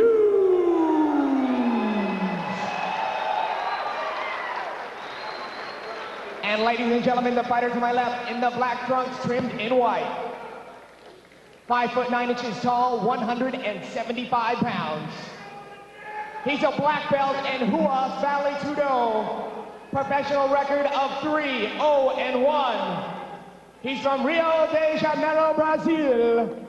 Please welcome Alexander Baixinho Barros. Scheduled 3 5-minute rounds. Well, there you go. It's Barros and Hughes. Hughes, ground and pound, trying to get Barros down. Do you think right off the bat? I think that Hughes is probably going to come out, try to work the takedown. He's a great wrestler. I think Barros is going to try to create a little distance and strike. Barros is one of only 5 men in the world to hold a black belt under Marco Uas in Uas Vale Tudo. And I tell you, Uas speaks very, very highly of him. And to have those words cross Marco Uas's lips is quite a compliment. Talk about how important. I mean, that's only 5 in the world hold that black belt. Only 5 guys in the world. We'll see what Barros can do. Barros near to you on the screen. Matt Hughes, who beat Pat Miletich. No, Matt Hughes actually trains with Pat Miletich. Oh, okay. And he's a product, I tell you. He made light work of George Pereira in the last World Extreme event, and he's a heck of a fighter, I tell you. Still a feeling out process, and there goes Hughes right after Barros and takes him down. Now, look for Hughes to create space and start the strikes here. This is Hughes' game, ground and pound, and he'll try to create some space, get himself a little distance to punch, and he'll try to start raining down the leather. Barros is going to need to look to keep him tight, keep his head down, and keep Matt Hughes under control. There you see the guard by Barros, and Hughes trying to work an advantage here up against the cage. I think you'll look to see Barros when he gets the moment to turn himself out away from the cage under Matt Hughes. These are 5-minute rounds with these two fighters. Yeah, Hughes is employing a lot of pressure on Barros' head here. He's got the cage just each side of Barros' head. He's got his own head forcing it in, his body weight, his whole pressure, and I tell you, Barros is feeling that. Can you get a guy to submit with your head up against the cage like that? I doubt it. Not at this level. But it doesn't feel good. There are things that you'd rather be doing. Yeah, I could imagine. When your head's cranked sideways up against the cage, I can imagine there's a lot of things you'd rather be doing. Although taking those body shots that Hughes was dishing out a moment ago might not be one of them. Well, I see Barros' guard is being relatively effective here, although Matt, there once again, he's going to rear up and look for the strikes. This is what he does. Trying to twist that head, too. It's Hughes. He's looking for a neck crank here. He's really trying to work on the head of Barros. I'd be surprised if this isn't a Pat Miletich plan to take the Muay Thai aspect out of this by weakening Barros' neck, which is a critical point in Muay Thai fighting. And they roll around, and See Barros looking to get out of that situation, perhaps. As again, his head right up against that cage.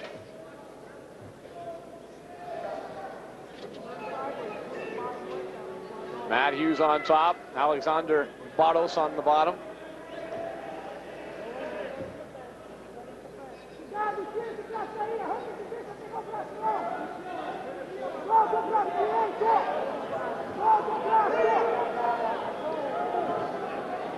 Barros' arm underneath there. I tell you, Hughes has secured that arm. I was just getting ready to comment on that, Ian. He's secured that arm, and I tell you, if he's able to, he's going to take and start to strike to that side since it's undefended. Barros is going to try to take his opposite side hand, put it over and block, and shift his hips if he can to keep from getting hit by Hughes.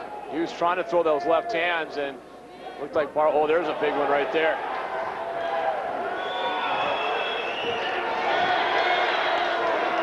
And again, Barros with Hughes all over him. I tell you, I've had the pleasure of rolling with Matt Hughes on several occasions, and for a guy at 180 to 85 pounds, he can exert an unbelievable amount of pressure. I know what Barros is feeling right there. Pleasure. For some reason, I don't think that right now Alexander Barros is thinking pleasure at all. Did I say pleasure? I thought I said pressure.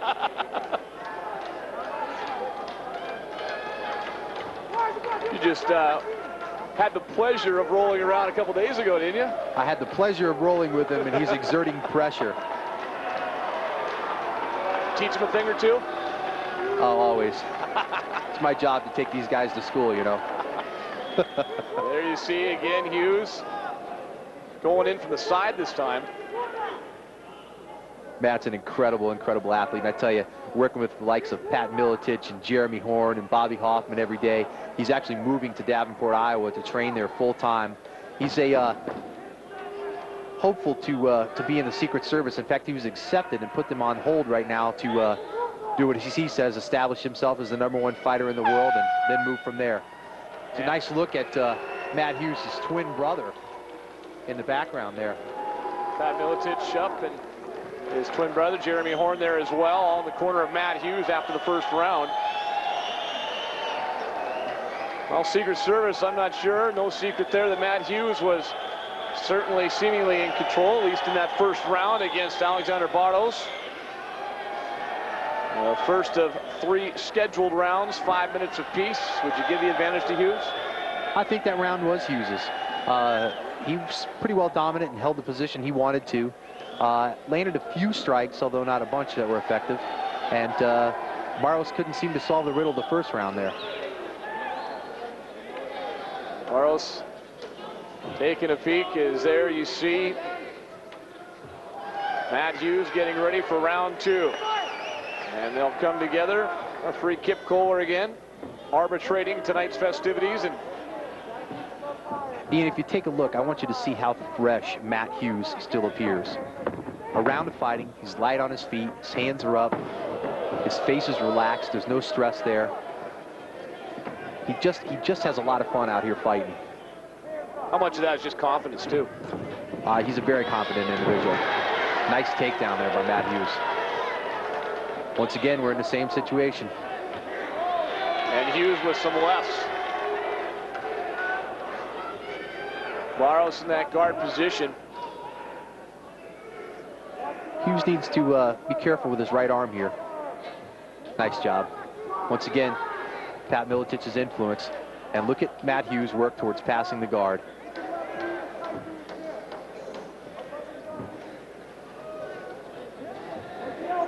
There you see his corner. There's Pat Miletich with the hat standing up. Just to his left, Jeremy Horn. Again, a strong, strong corner. And a lot of experience to sit in the corner and offer advice. How far through the guard is he right now? He's in the guard, and he did pass there momentarily. Barros was able to put him back in. Now he's almost past the Barros' half guard, although Barros' knees elevated slightly above Hughes' hips. The point for people who may not know is that the guard is really just the most defensive position you can have from the bottom, and it offers you the most offense against your opponent. And what we call passing the guard, you want to bring both of your legs and your hips past the bottom man, which allows you to utilize all 4 limbs. Effectively, when you're in the guard, you have your hips and your legs neutralized, and you can create enough space, theoretically, maybe not against Matt Hughes, but theoretically, to keep them from hitting you. So it's a very, very good defensive position. If you can pass the guard, you now have freed up all 4 limbs. You can use both knees, elbows, hands, whatever it is, to strike to the head and body of the opponent. So we call that passing the guard, and that's usually the goal here. We're still in the corner now. We are over 2 minutes into the second round. Good look at the fight there, and an elbow, and now a big left hand by Hughes. Barros is doing everything he can to keep Hughes in tight, because he realizes if he lets it loose, so is Hughes gonna.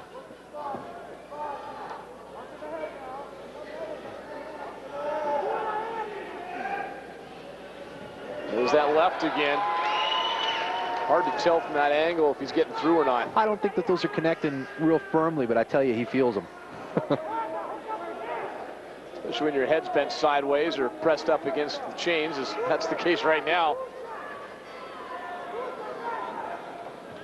Once again, it's just the pressure of Matt Hughes. His pressure will literally wear opponents out. Nice left hand there. I'd like to see Matt look to pass the guard here.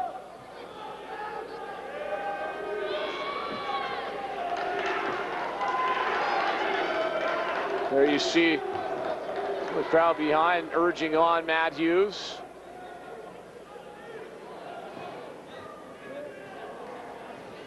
And Hughes got through around to the right there.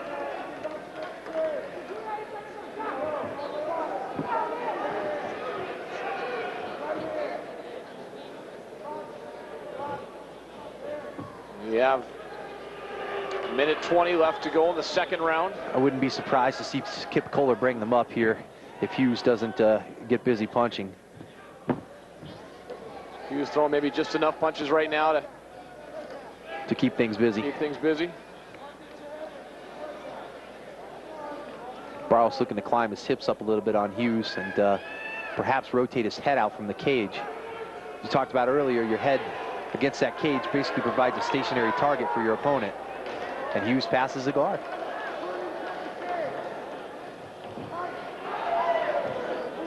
This is the cage and got him on the side. This is a side mount position. Hughes with head control here. I think you can look for Hughes to try to land some knees and some punches here. That left hand from this position is very effective, but Barros is going to try to put him back in the guard if possible. Matt Hughes certainly has been the aggressor in this fight. 20 seconds to go in the second round. And a left hand as they still tie up. Little or no offense from Barros in this fight. Matt Hughes again trying to get the hands free, and that'll do it. For the second round comes to an end. Matt Hughes again, we talked about at the start of the second round, looking fresh. He still looks fresh. It's like he just started his workout, perhaps. His conditioning is unbelievable. Interesting side note about Matt Hughes. Had the opportunity to do some commentating over in the United Arab Emirates at the tournament that's called the Abu Dhabi World Submission Grappling Championships. That's an invite only over in... By invitation only, and there was a little bit of a miscommunication because both Hughes and Horn were competing. They didn't want to compete in the same weight class, being teammates. And they ended up putting Hughes up 2 weight classes at Abu Dhabi. And I tell you, Hughes surprised a lot of people. He beat some very, very good competitors and took a 3rd place over there, I believe it was, at Abu Dhabi. And that's no striking, just submission, right? Just straight submission, but it just proved that when you're fighting guys, 35 to 40 pounds heavier than you, you can still be effective. And his conditioning was just unbelievable. Well, here we go, the third round. 5 minutes. So far, would you give 2 rounds to Hughes? I think it's 2 to zip Hughes. And Barros is looking to do something big here to have a chance perhaps to win the fight. Barros has to get the strikes going. He has to try to tee off. He needs to work the leg kicks. He needs to work his jab. He needs to work the inside leg. And he's got to keep Matt off of him. Wow, a big kick there. He got one before, but there goes Hughes again, looking for the big pickup. And the slam! There it is! That's a Hughes trademark. And for those of you, again, who don't know it at home, the center of the ring is the firmest place, and Matt's looking for that place to land him. He was out there this morning checking out to find exactly where the hardest spot was in the ring, as if he didn't know, but he had Barros up, and he found that spot with authority. And that is the Matt Hughes that fans have seen time and time again. And here goes Matt Hughes scooting Barros across the mat, wants to put his head up against the cage. This is definitively a game plan that Pat Miletich has put together for this guy. There he goes, right up against where he wanted to put him, against the side of the cage. Nice look at Hughes' twin brother just over his head.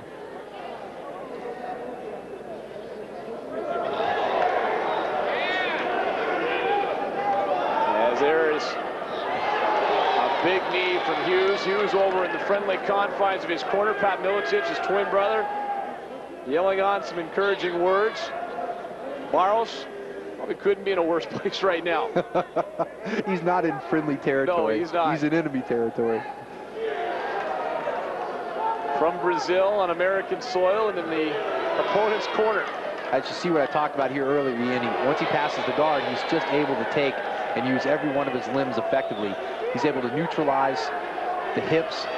He's got limbs free, and he can brain those knees in on the ribs. And I tell you, those are ones that stay with you through the fight. Did you take a couple of those when you were rolling around? We just grappled. Smart move. Well, you can see the welts and the redness just started to come immediately to the side of Barros there as he took a couple of those big knees. Hughes again. Hughes looking for the mount. Back into the half guard of Barros, but Hughes appears content to just force his head up against the cage here, keep him under control, and grind him a little bit. If you're Matt Hughes right now, you got to know, A, you've probably won the first 2 rounds. You're in control. You probably just don't want to make a mistake. Matt Hughes is a little bit of a risk taker, but Pat Miletich has tried to calm that down some. You saw the early Matt Hughes fight. He'd go crazy, even if he had the lead. Now he's starting to settle in and become a real professional fighter and knowing when he has the fight in the bag, and let's not take any unnecessary risks, but I'd look for him to knock Barros out if he gets the chance. Well, he's probably getting those exact instructions where he's out in his own corner right now as we speak. And Matt Hughes very much in control with 1:45 left to go in round 3. I tell you, I'm very impressed with Hughes' efforts to pass the guard here, and he's about to establish the mount position here. He needs to watch himself. Barros has got a nice guard. He's done a really nice job. Did a nice job on the guard, but again, little to no offense from Barros. I'd agree. Again, there you see Hughes just, and he hasn't even strayed from the corner. It's like, all right, I'm at home, I'm going to stay here. And that's what Pat will tell him. If you listen to Pat in the corner, Pat will tell him, bring him here, keep him on this side of the mat. Pat likes him to fight on the same side so that you can hear the instructions from the corner, because when you've got guys like Hughes and Horn, Horn and Miletich in your corner, it's a wealth of experience as Hughes lands a right hand to the face of Barros. Well, we're inside of a minute left to go in the final round. So they continue to tie up along the side of the cage. Another right hand, now a left. Barros has certainly been a game opponent here, but I tell you, Hughes has just kept the pressure on him the entire fight. He's just never let Barros get started, and he's been impressive. 20 seconds left to go, final round. And Hughes stays aggressive and starts raining down blows. Trying to go for a little early finish, at least a few seconds early, but Barros still in that guard, and we should have the horn, and that will do it for this fight. As the horn sounds, Matt Hughes seemingly improving on his impressive record. Safe to say, 3 rounds all to Hughes. That's the way I have it. Again, it's not an official scorecard, but I'd call it a unanimous decision for Hughes. Hughes just heads over there, and again, looks like he's looking in the mirror, doesn't it? looks as fresh as can be. He looks as fresh as his twin brother. I'm a little embarrassed. I can't remember his name, but I believe it's Mark Hughes, I believe. There you see Matt Hughes having some fun with the crowd. Young man from the Midwest. born and raised on a farm in southern Illinois. Just a humble, likable guy, I tell you. Well, TJ has a decision. Didn't take too long to get this one, so we would not expect any surprises this time around with Matt Hughes and Alexander Barros. And let's go right now to the ring and TJ with tonight's announcement. Ladies and gentlemen, judge number 1, 30-26. Judge number 2, 30-25. Judge number 3, 30-27. The winner by unanimous decision, Matt Hughes. Well, Matt Hughes, the unanimous decision, as we expected. Went the full 3 rounds, and you talked about Alexander Barros, and he was a game opponent, but Hughes too much in the end. I tell you, Hughes just tends to overpower everybody. Here's a missed kick. Nice shot by Hughes as a follow, straight to his trademark lift. Directs him right back towards the center of the ring, and kabam! He knew exactly where he was going with that slam. He scattered out the ring earlier today, this morning, in fact, to find out where that hard spot was. He found it, and he planted Barros right in the middle of the ring, and Matt Hughes about ready to plant himself next to Michael Landsberg, and we'll head down to Michael. Thanks, guys. Matt Hughes. Matt, tell us what you were doing this morning. You were sensing where the hard spots were in the ring? Yeah, once again, the ring here has a hard spot right in the middle, and it's soft all the way around. So why don't you tell these folks here why you care where it's hard and where it's soft in the ring? Because that's where he goes slamming, baby, right in the middle. So this looks like a machine out there. I'm watching you. Are you even the least bit out of breath, even the least bit fatigued? I'm fatigued. I've been worse, but I'm all right. Do you even breathe deep in a porno movie? Yeah. The man never breathes deeply. Let me ask you this. What's next for Matt Hughes? I've got a small show in Springfield, Illinois next weekend, and then UFC June 9th. Did Alexander Barros have a shot at this one at all? Not the way the judges scored it. Not the way you did it, Matt Hughes. You're all business. We've been talking pound for pound. You may be the best in the world, and nothing that we saw this evening would suggest otherwise. Congratulations to you. All right, thanks a lot. Michael Landsberg, Matt Hughes, the winner. Unanimous decision over Alexander Barros. We've had quite a night of fighting so far. Dave Benet, a new title holder. But coming up next, our feature bout, Conan Silveira and Dan Severn. The heavyweight super bout title is on the line. Well, there's not much more you can say. You just look at that. Conan and Severn. What more do you need to say? I think the saying is going to be done in the ring. The talking is going to be done in the ring here.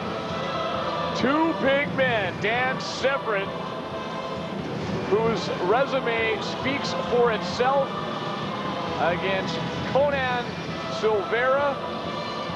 Our heavyweight super bout is coming up as the fighters get ready to make their way to the ring. And Here there you comes Dan the Beast Severn. the man they call the Beast. Truly, I would say, a legend in this sport.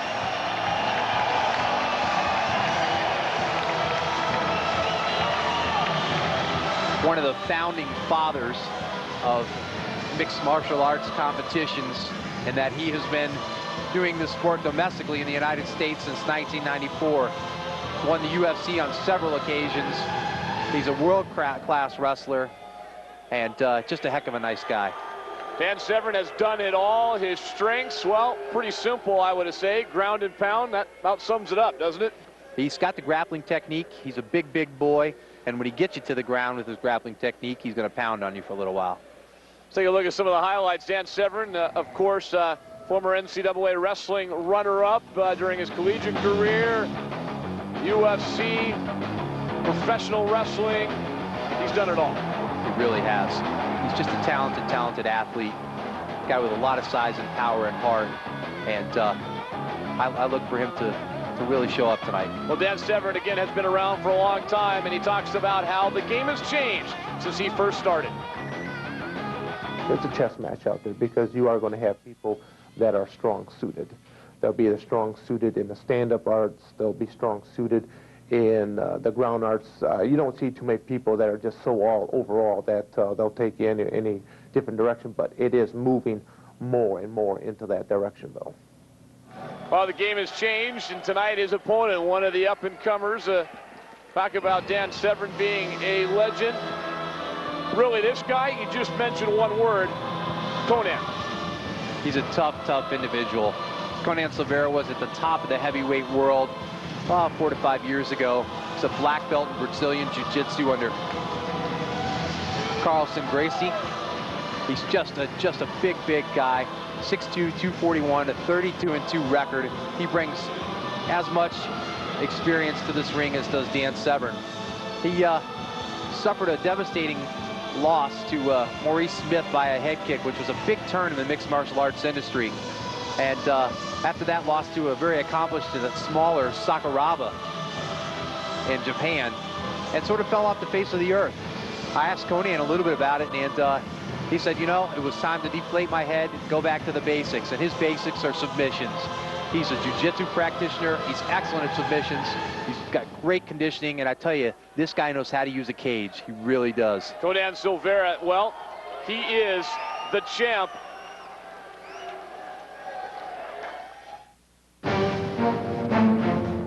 Understanding Marcus Conan Silveira is not easy. He is Conan the Barbarian. Superstar of the violent world of no-holds-barred fighting world. His skill and ruthlessness in the ring and cage have made him a force in world extreme fighting. Battle Cage. And the Ultimate Fighting Championship. You gotta love what you do. And saying like that seems like there was anything in life. If you commit yourself to do something, doesn't matter how hard or how far you gotta go, you do it. And as being a fighter and a no-holds-barred, you know, it of course takes much more than the average, than the regular, you know, person. I know that. It takes a lot from you, you know, your training, your habits to eat, your lifestyle. But it's like I say, if you love, you do it. Well, there he is, Conan and Dan Severn. There's the tail of the tape, and a couple veterans. They've been around for a while, but very evenly matched. Severn, a little bit of a weight advantage, and let's get this thing going. Go to the ring right now. TJ with the introductions. Evansville, Indiana. WEF 9 World Class. This is the main event. The fighter on my right in the black trunks. Perhaps the most recognizable name in mixed martial arts. 6 foot 2 inches tall, weighed in at 266 pounds. Lists his fighting style as wrestling. He has over 4,000 amateur and professional matches in his career. Owner of 95 local, national, and international records in wrestling. He was a 1988 Olympic alternate, 3-time Ultimate Fighting Champion from Coldwater, Michigan, Dan the Beast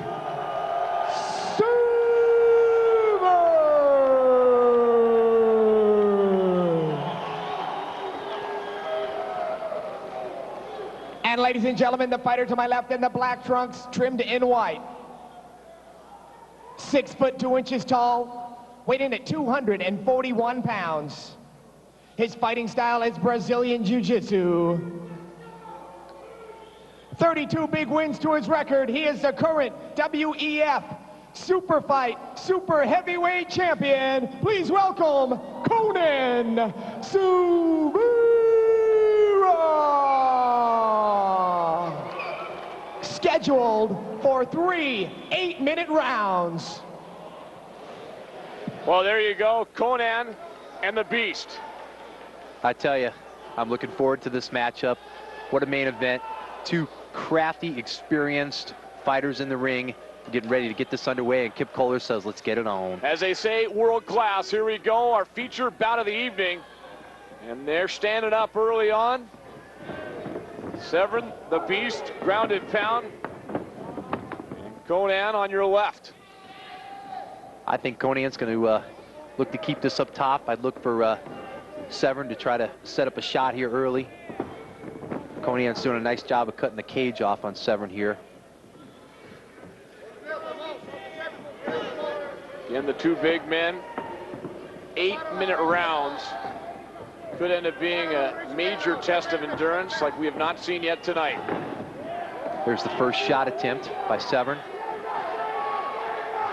Conan doing a nice job. I tell you, he could have the starts of a guillotine here.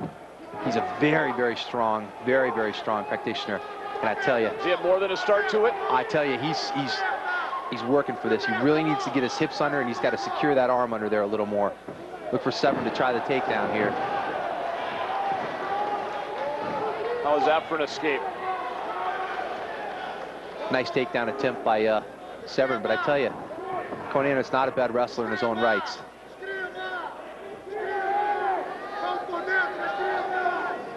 Kind of interesting as a Brazilian Jiu-Jitsu practitioner that he, in fact, wears wrestling shoes. Severn now goes for the lock. Severn has the makings of a guillotine there, but he's going to have to secure a lot more than that. And Conan able to control the arm and come out. Look for Conan to punch on the break here if he pushes off. Severn needs to pressure him against the cage. The break, and Severn able to get away before Conan can throw a big punch, and there goes Severn again. I tell you, he's got this locked in. This is tight. This is real tight. Watch for the tap now, and Severn trying to fight out of it. Nice job by Severn. Dan Severn. Look for Conan to reestablish the guard here. He's going to block the hips of Severn, try to keep those knees from coming up on his head, and try to reestablish the guard. Big knee from Severn. Severn looking for a key lock on the far arm there. Gonna bring it back right now is Severn. Well, already twice in this matchup, Severn looked to be maybe in some trouble with a guillotine, and both times able to get out. There's that knee to set up. Severn has to watch the head here, that he doesn't get kneed, and I think Conan's going to go back and try to put him in the guard, which is his staple. He typically will go right back to the guard here, but I think he feels very comfortable in the fact that Dan's not going to submit him on the ground, so I think he's looking for a little more of the opportunity to strike here. Conan's victory over Maurice Smith, who came back a smother choke, if I'm not mistaken. And that's correct. Impressive victory to come back after getting smoked by Maurice Smith with that one, a big kick. But there you see the beast, Dan Severn, on top. Be interesting to see how this weight difference plays in. It's about a 25-pound weight difference between Severn and Conan. A couple big forearms there.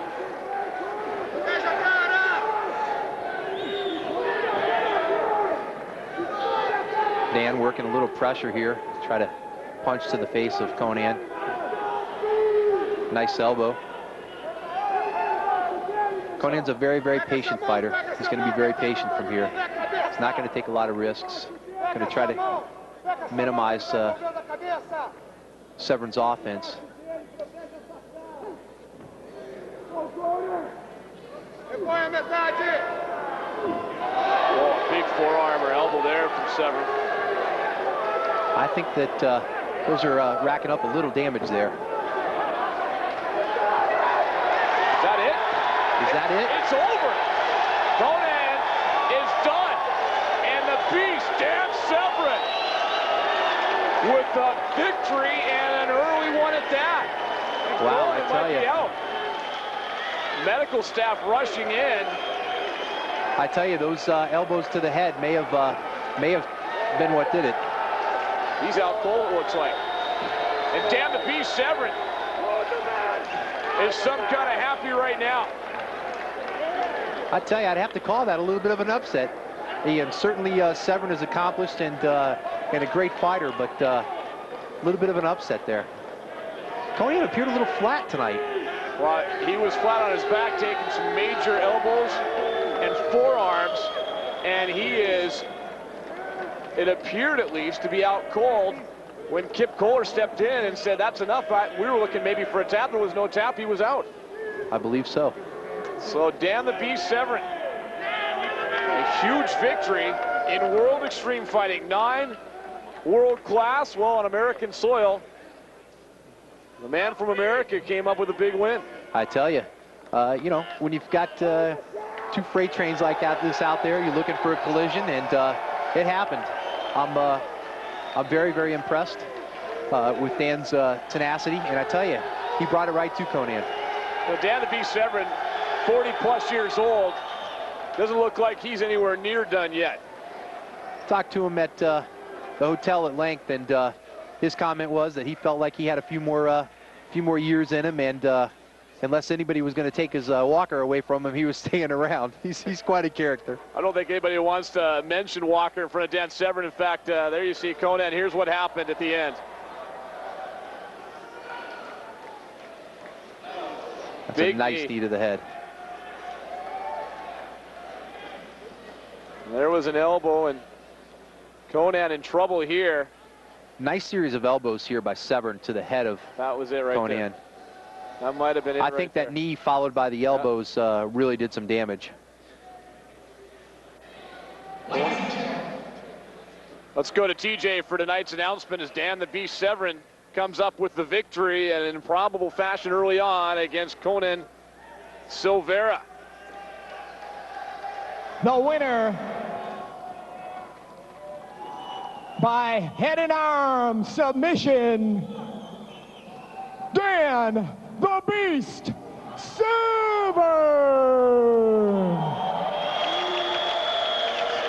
Awarding the belt will be World Extreme Fighting President Jamie Levine. Also, Tap Out Clothing will be awarding a special monolith monument to a monumental achievement.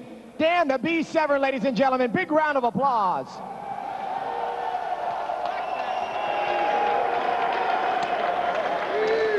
Well, Dan the Beast with the belt, the title. He's held many over the years.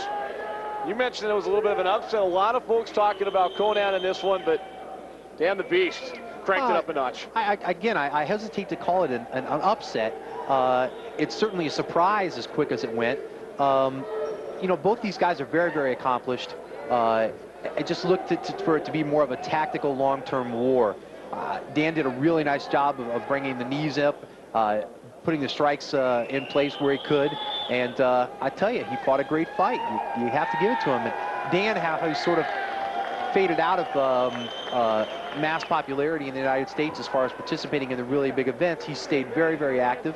And as I said, I'd hesitate to call it a disappointment, but certainly a surprise. Well, and I'll tell you what, as we talk about all the newcomers, people coming in, you know, Mark Kerr's announcement tonight, and Dan Severn's still a player in this game as well, and Michael Landsberg is down with Dan Severn right now. Michael? The call of the guys was basically, this guy is not done yet, are you? Well, let's put it this way. 42, and I think you people know I'm still going strong! Pretty hard to follow that up with a question. Take me through the final moments. First of all, you landed some pretty clean elbows that weren't devastating, but they took their toll, didn't they? Well, to take it, first of all, he had me in 2 guillotine chokes and almost into the match prematurely. I knew he wanted to keep this more of a stand-up game, and I knew I had to get him to my strength, and that is down on the ground there. So going in like that, he was sprawling well, caught my head twice. I mean, I saw stars, I saw blackness coming. It's like, come on, one more time. Get a shot. Head came out. He was unable to follow up right away. I just a couple fortunate things happened for me to where I ended up on top. And if you let me in that crossbody position, I'm going to rule the world then, baby. Well, he rules the WEF now. Congratulations, you've had a lot of huge victories in your career. This one as big as any of them. Dan Severn. Thank you. Thank you, everybody. Thank you. you, it's the Beast! Let's go!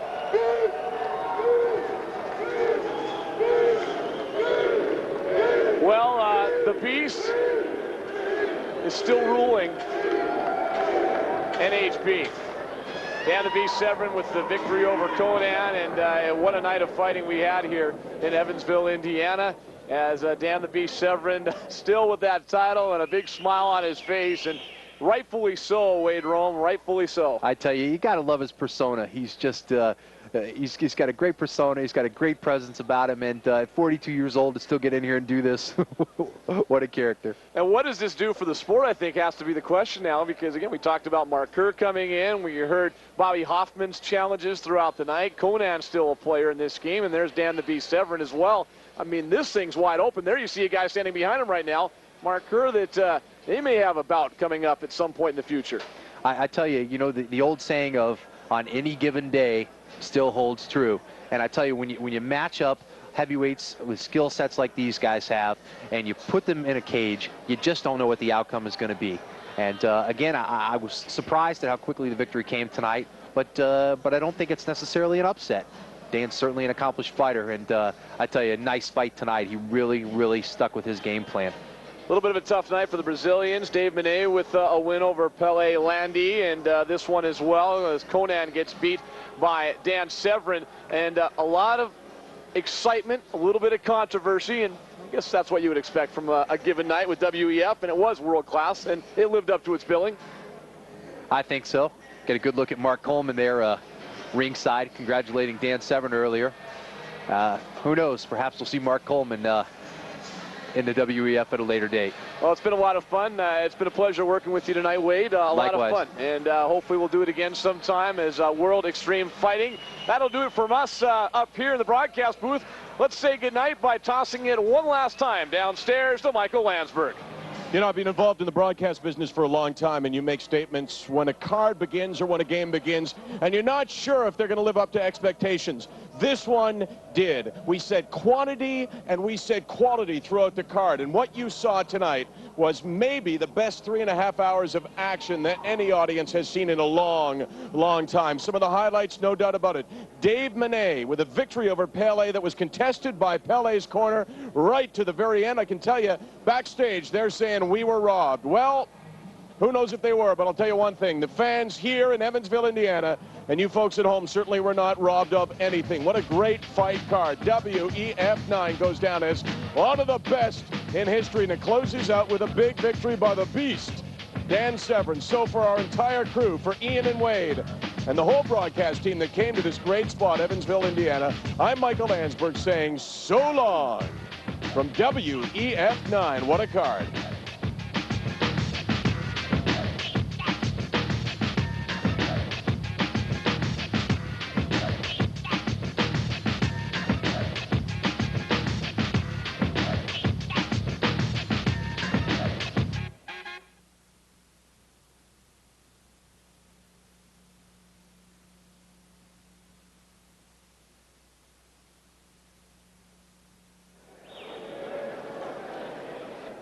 And there you see it's Cabera light heavyweights, Charlie Anderson, Scott Hens, another Indiana native coming to the ring. And what do you know about these two fighters, Wade? Well, I tell you, Charlie Anderson, he's an accomplished fighter from the standpoint of experience. He's been on several trips to Japan. He's fought about 5 times over there. He trains out of St. Petersburg, Florida.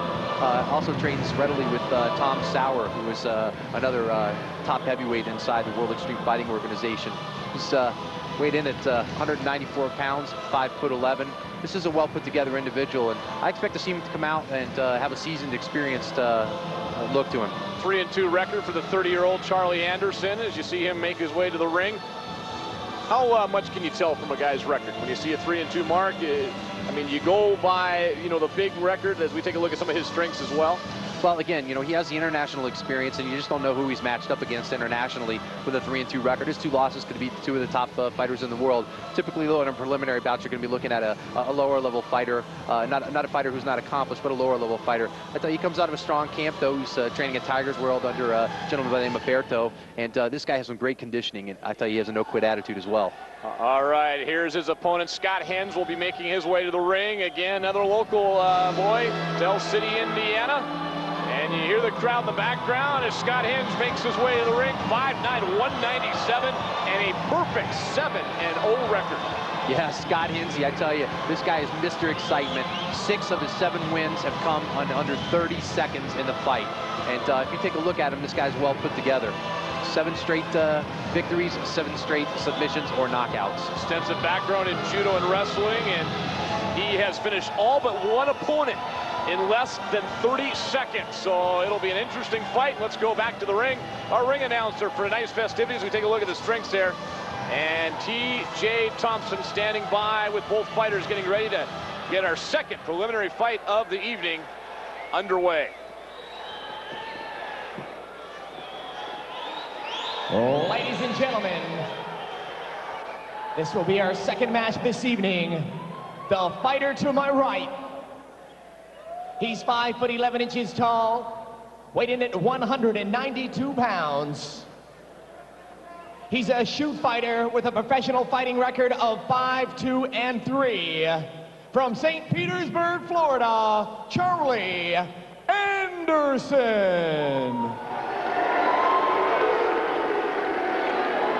And ladies and gentlemen, the fighter to my left, 5'9" tall, a lean 200 pounds. Lists his fighting styles as wrestling and jiu-jitsu. Bringing in an undefeated fighting record of 7-0. From Tell City, Indiana, Scott Hensey.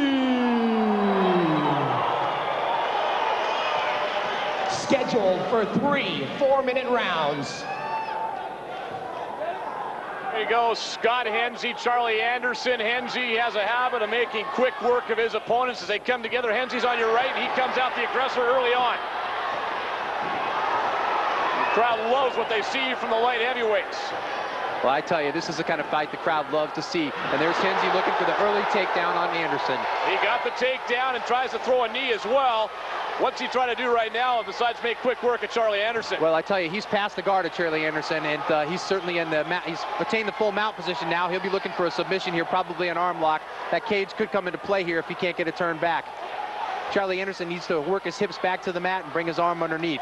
This is not a good situation for Anderson to be in. Oh, a couple big left hands followed by a right by Hensey as they roll back over. Boy, Hensey very aggressive. The crowd loves the action in this fight.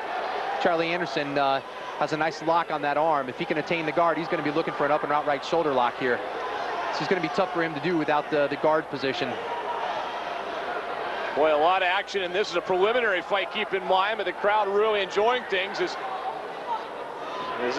Hensey's left arm in trouble here? I tell you, he could be. If Charlie is able to put him back in the full guard, he can really put some pressure on this. It's tough with the leverage that Hensey's hips have up above him now to really finish this off. Boy, that's a match of strength right there, isn't it? Well, I tell you, it's not even so much of a match of strength there as it is a match of leverage. Anderson certainly has the arm already behind him. It's a very weak position for the body. But what Anderson has to be able to do is extend his body a little above that of Scott Hensey to finish this arm off. There you see again Hensey on top, Charlie Anderson below, as that left arm being extended now by Charlie Anderson. He can attain a little bit of pressure on the elbow here, but it's certainly not going to make him submit. Well, that right hand broke that hold that Anderson had on him. Anderson misses with a wild right. That's a nice kick from Anderson coming up right into the face of Hensey. That's a technique that was perfected by the Gracies.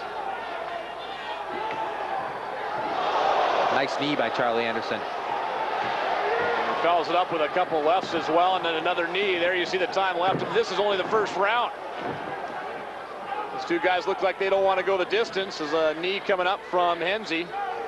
I tell you, one of the things with that knee there is he's looking to place it and keep Charlie Anderson from bringing the knees up as well. So it's not only an offensive move to strike, but to keep it up there and keep the knees from coming up and striking the midsection of Hensey.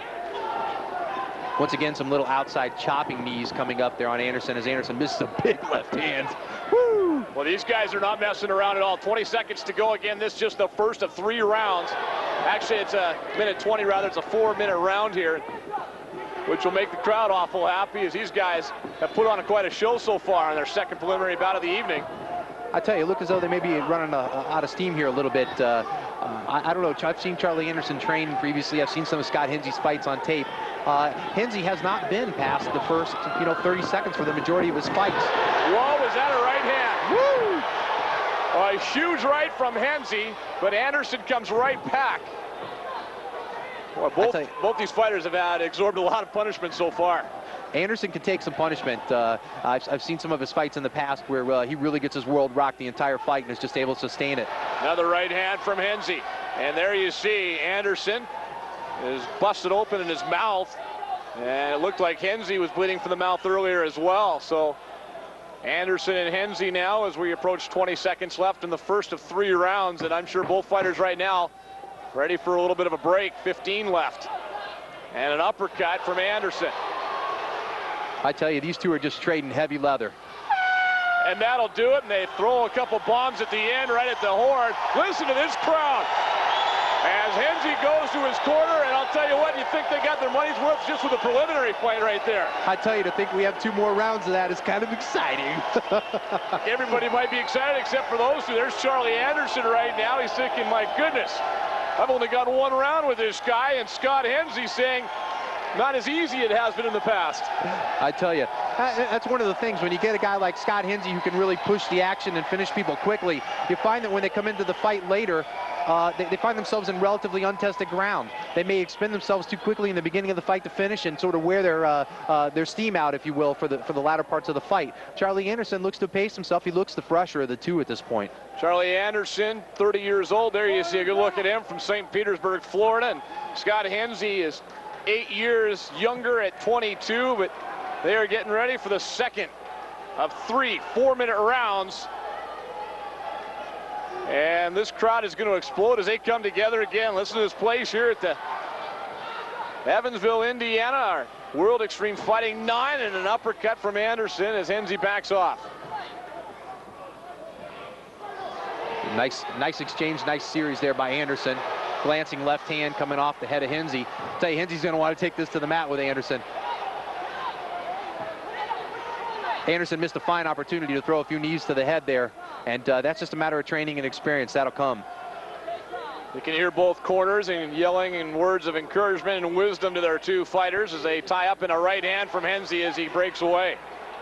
I tell you, that punch on the break and that connection on the break with the punch is something that you train for. That's an area that's always open. Fighters instinctively don't keep their guard up right on the break, and if you look for a shot like that, you often will have some success. Anderson really needs to work some knees to the head here. Well, he must have heard you, because there it was. Hensey takes him down, though. He's right into the guard of Charlie Anderson. Let's see if he can pass here. He's going to want to put his knee through and see if he can pass the guard. He's going to want to put his knee down here and see if he can pass the guard. Right now, he's looking for a. He's got a straight Achilles lock right now. He's probably looking for a heel hook to finish this, which is a position where he's going to force the ankle against the knee in a manner in which it doesn't rotate. You can hear his corner. Yeah, you can hear his corner yelling, "Lock it up right now!" And Anderson trying to break out. Now Anderson maybe looking to go on the offense here too. Who's got the advantage here? Hensey has the advantage here. Anderson's looking for it as Hensey lands a nice counter, which is a kick to the face there. As they still tie up on the mat. Hensey's on your right again. Anderson on the left. There's a couple of heel shots there from Hensey. I tell you, Hensey's close to securing this heel hook. What he wants to do is bring that elbow down underneath the heel of Hensey while keeping his toes tucked underneath. As you can see, he's looking for the scoop, but Anderson's doing a nice job keeping his toe elevated and his heel out. He's going to try to pull out of here now and come to his feet. Okay, let's see what kind of a guard Scott Hensey's got from here. So Anderson back now in control. Ian, we call this the guard position. Scott Hensey has Anderson in his guard, which is in between his legs. And many people may think, you know, wow, that doesn't look like a place like I'd have to have somebody while I'm fighting. But what it does is it allows you to control your opponent's hips, keep some distance between your head and their arms. And as you see, he's able to keep him close to his body and keep the strikes to a minimum.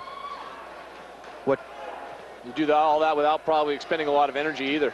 It's a position which allows you to catch your breath and which allows you to keep him off you. Again, you have to keep him close to you or keep your hips extended as he's doing here with Anderson. Anderson looking to go to a foot lock or perhaps a heel hook there, but there's really nothing there.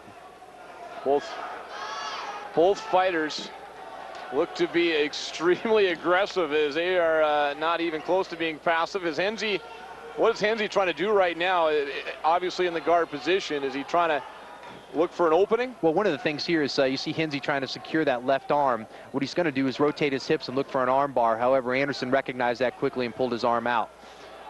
One of the things you don't want to do, which Anderson's doing here, is leave those hands high up on the head. Right here, he can rotate his hips either way, lock that arm down, and force his hips against the elbow of Anderson, looking for an arm bar submission.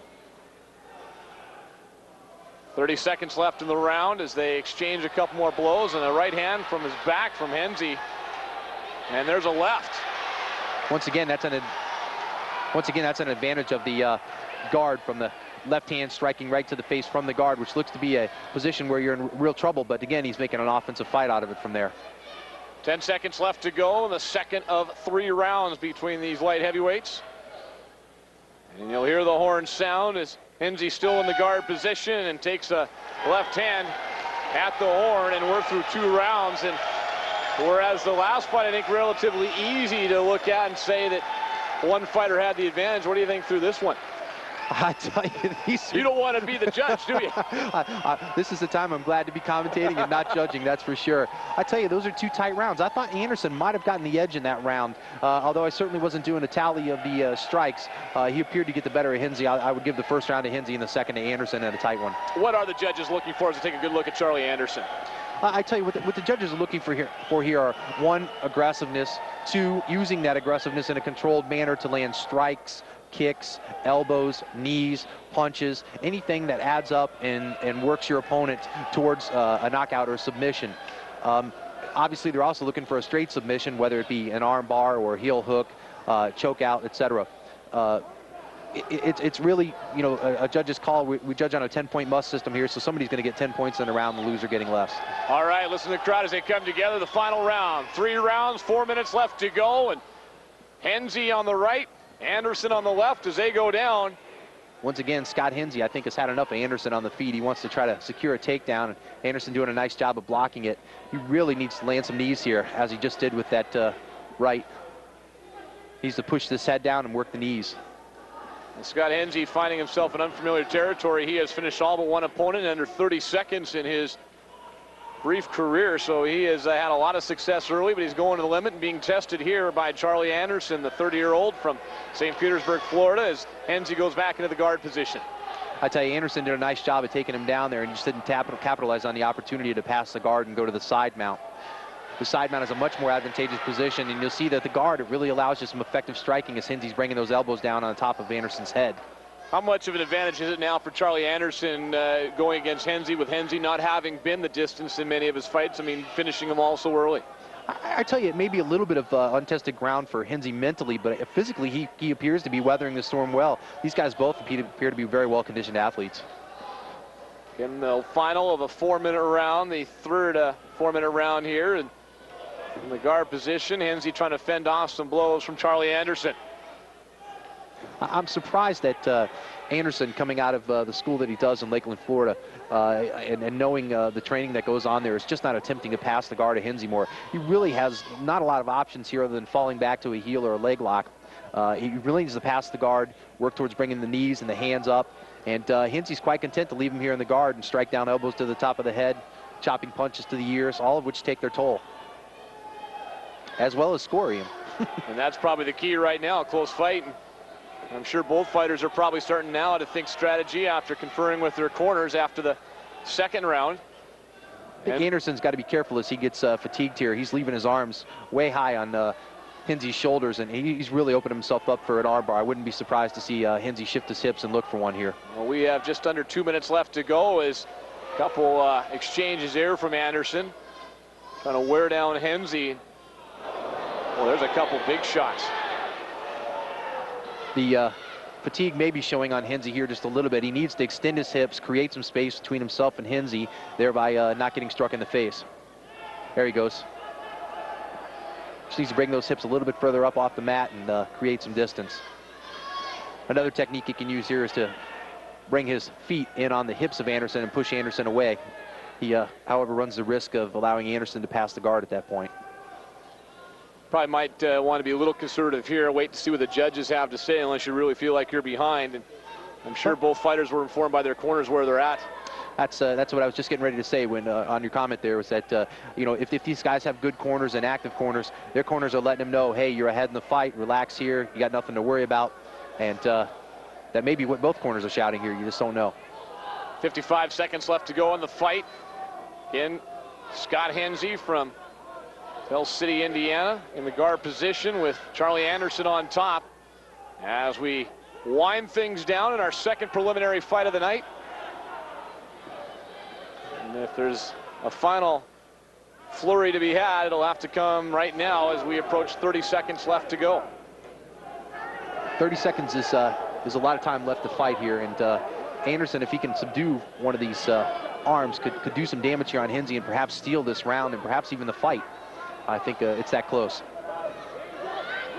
We're just about 10 seconds away right now from the end of the fight. There you see some of the cornermen, and another exchange as Anderson's starting to turn up the heat, coming up on the end of the fight, and that'll do it as Charlie Anderson, Scott Hensey, to the light of the crowd, finish things off. And boy, that has got to be a long, hard night's work, as those two guys will head to their respective corners, but they put on a great show, and boy, as tough a fight to call as there is probably.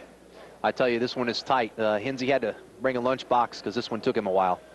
And like you said, this is relatively unproven ground for him, untested ground for him. I tell you, physically, he looked to be in great shape, though. Mentally, he didn't appear to fall out of the fight at any point, so I'm pretty sure that those quick victories didn't flow to his head or his training regimen. You know, it's probably a good thing, too, Wade, when you look at it, guys having to go the distance every now and then. And obviously, these are fights. Scott Hensey, 22 years old. He's trying to work his way up, and this is, again, valuable experience in that process.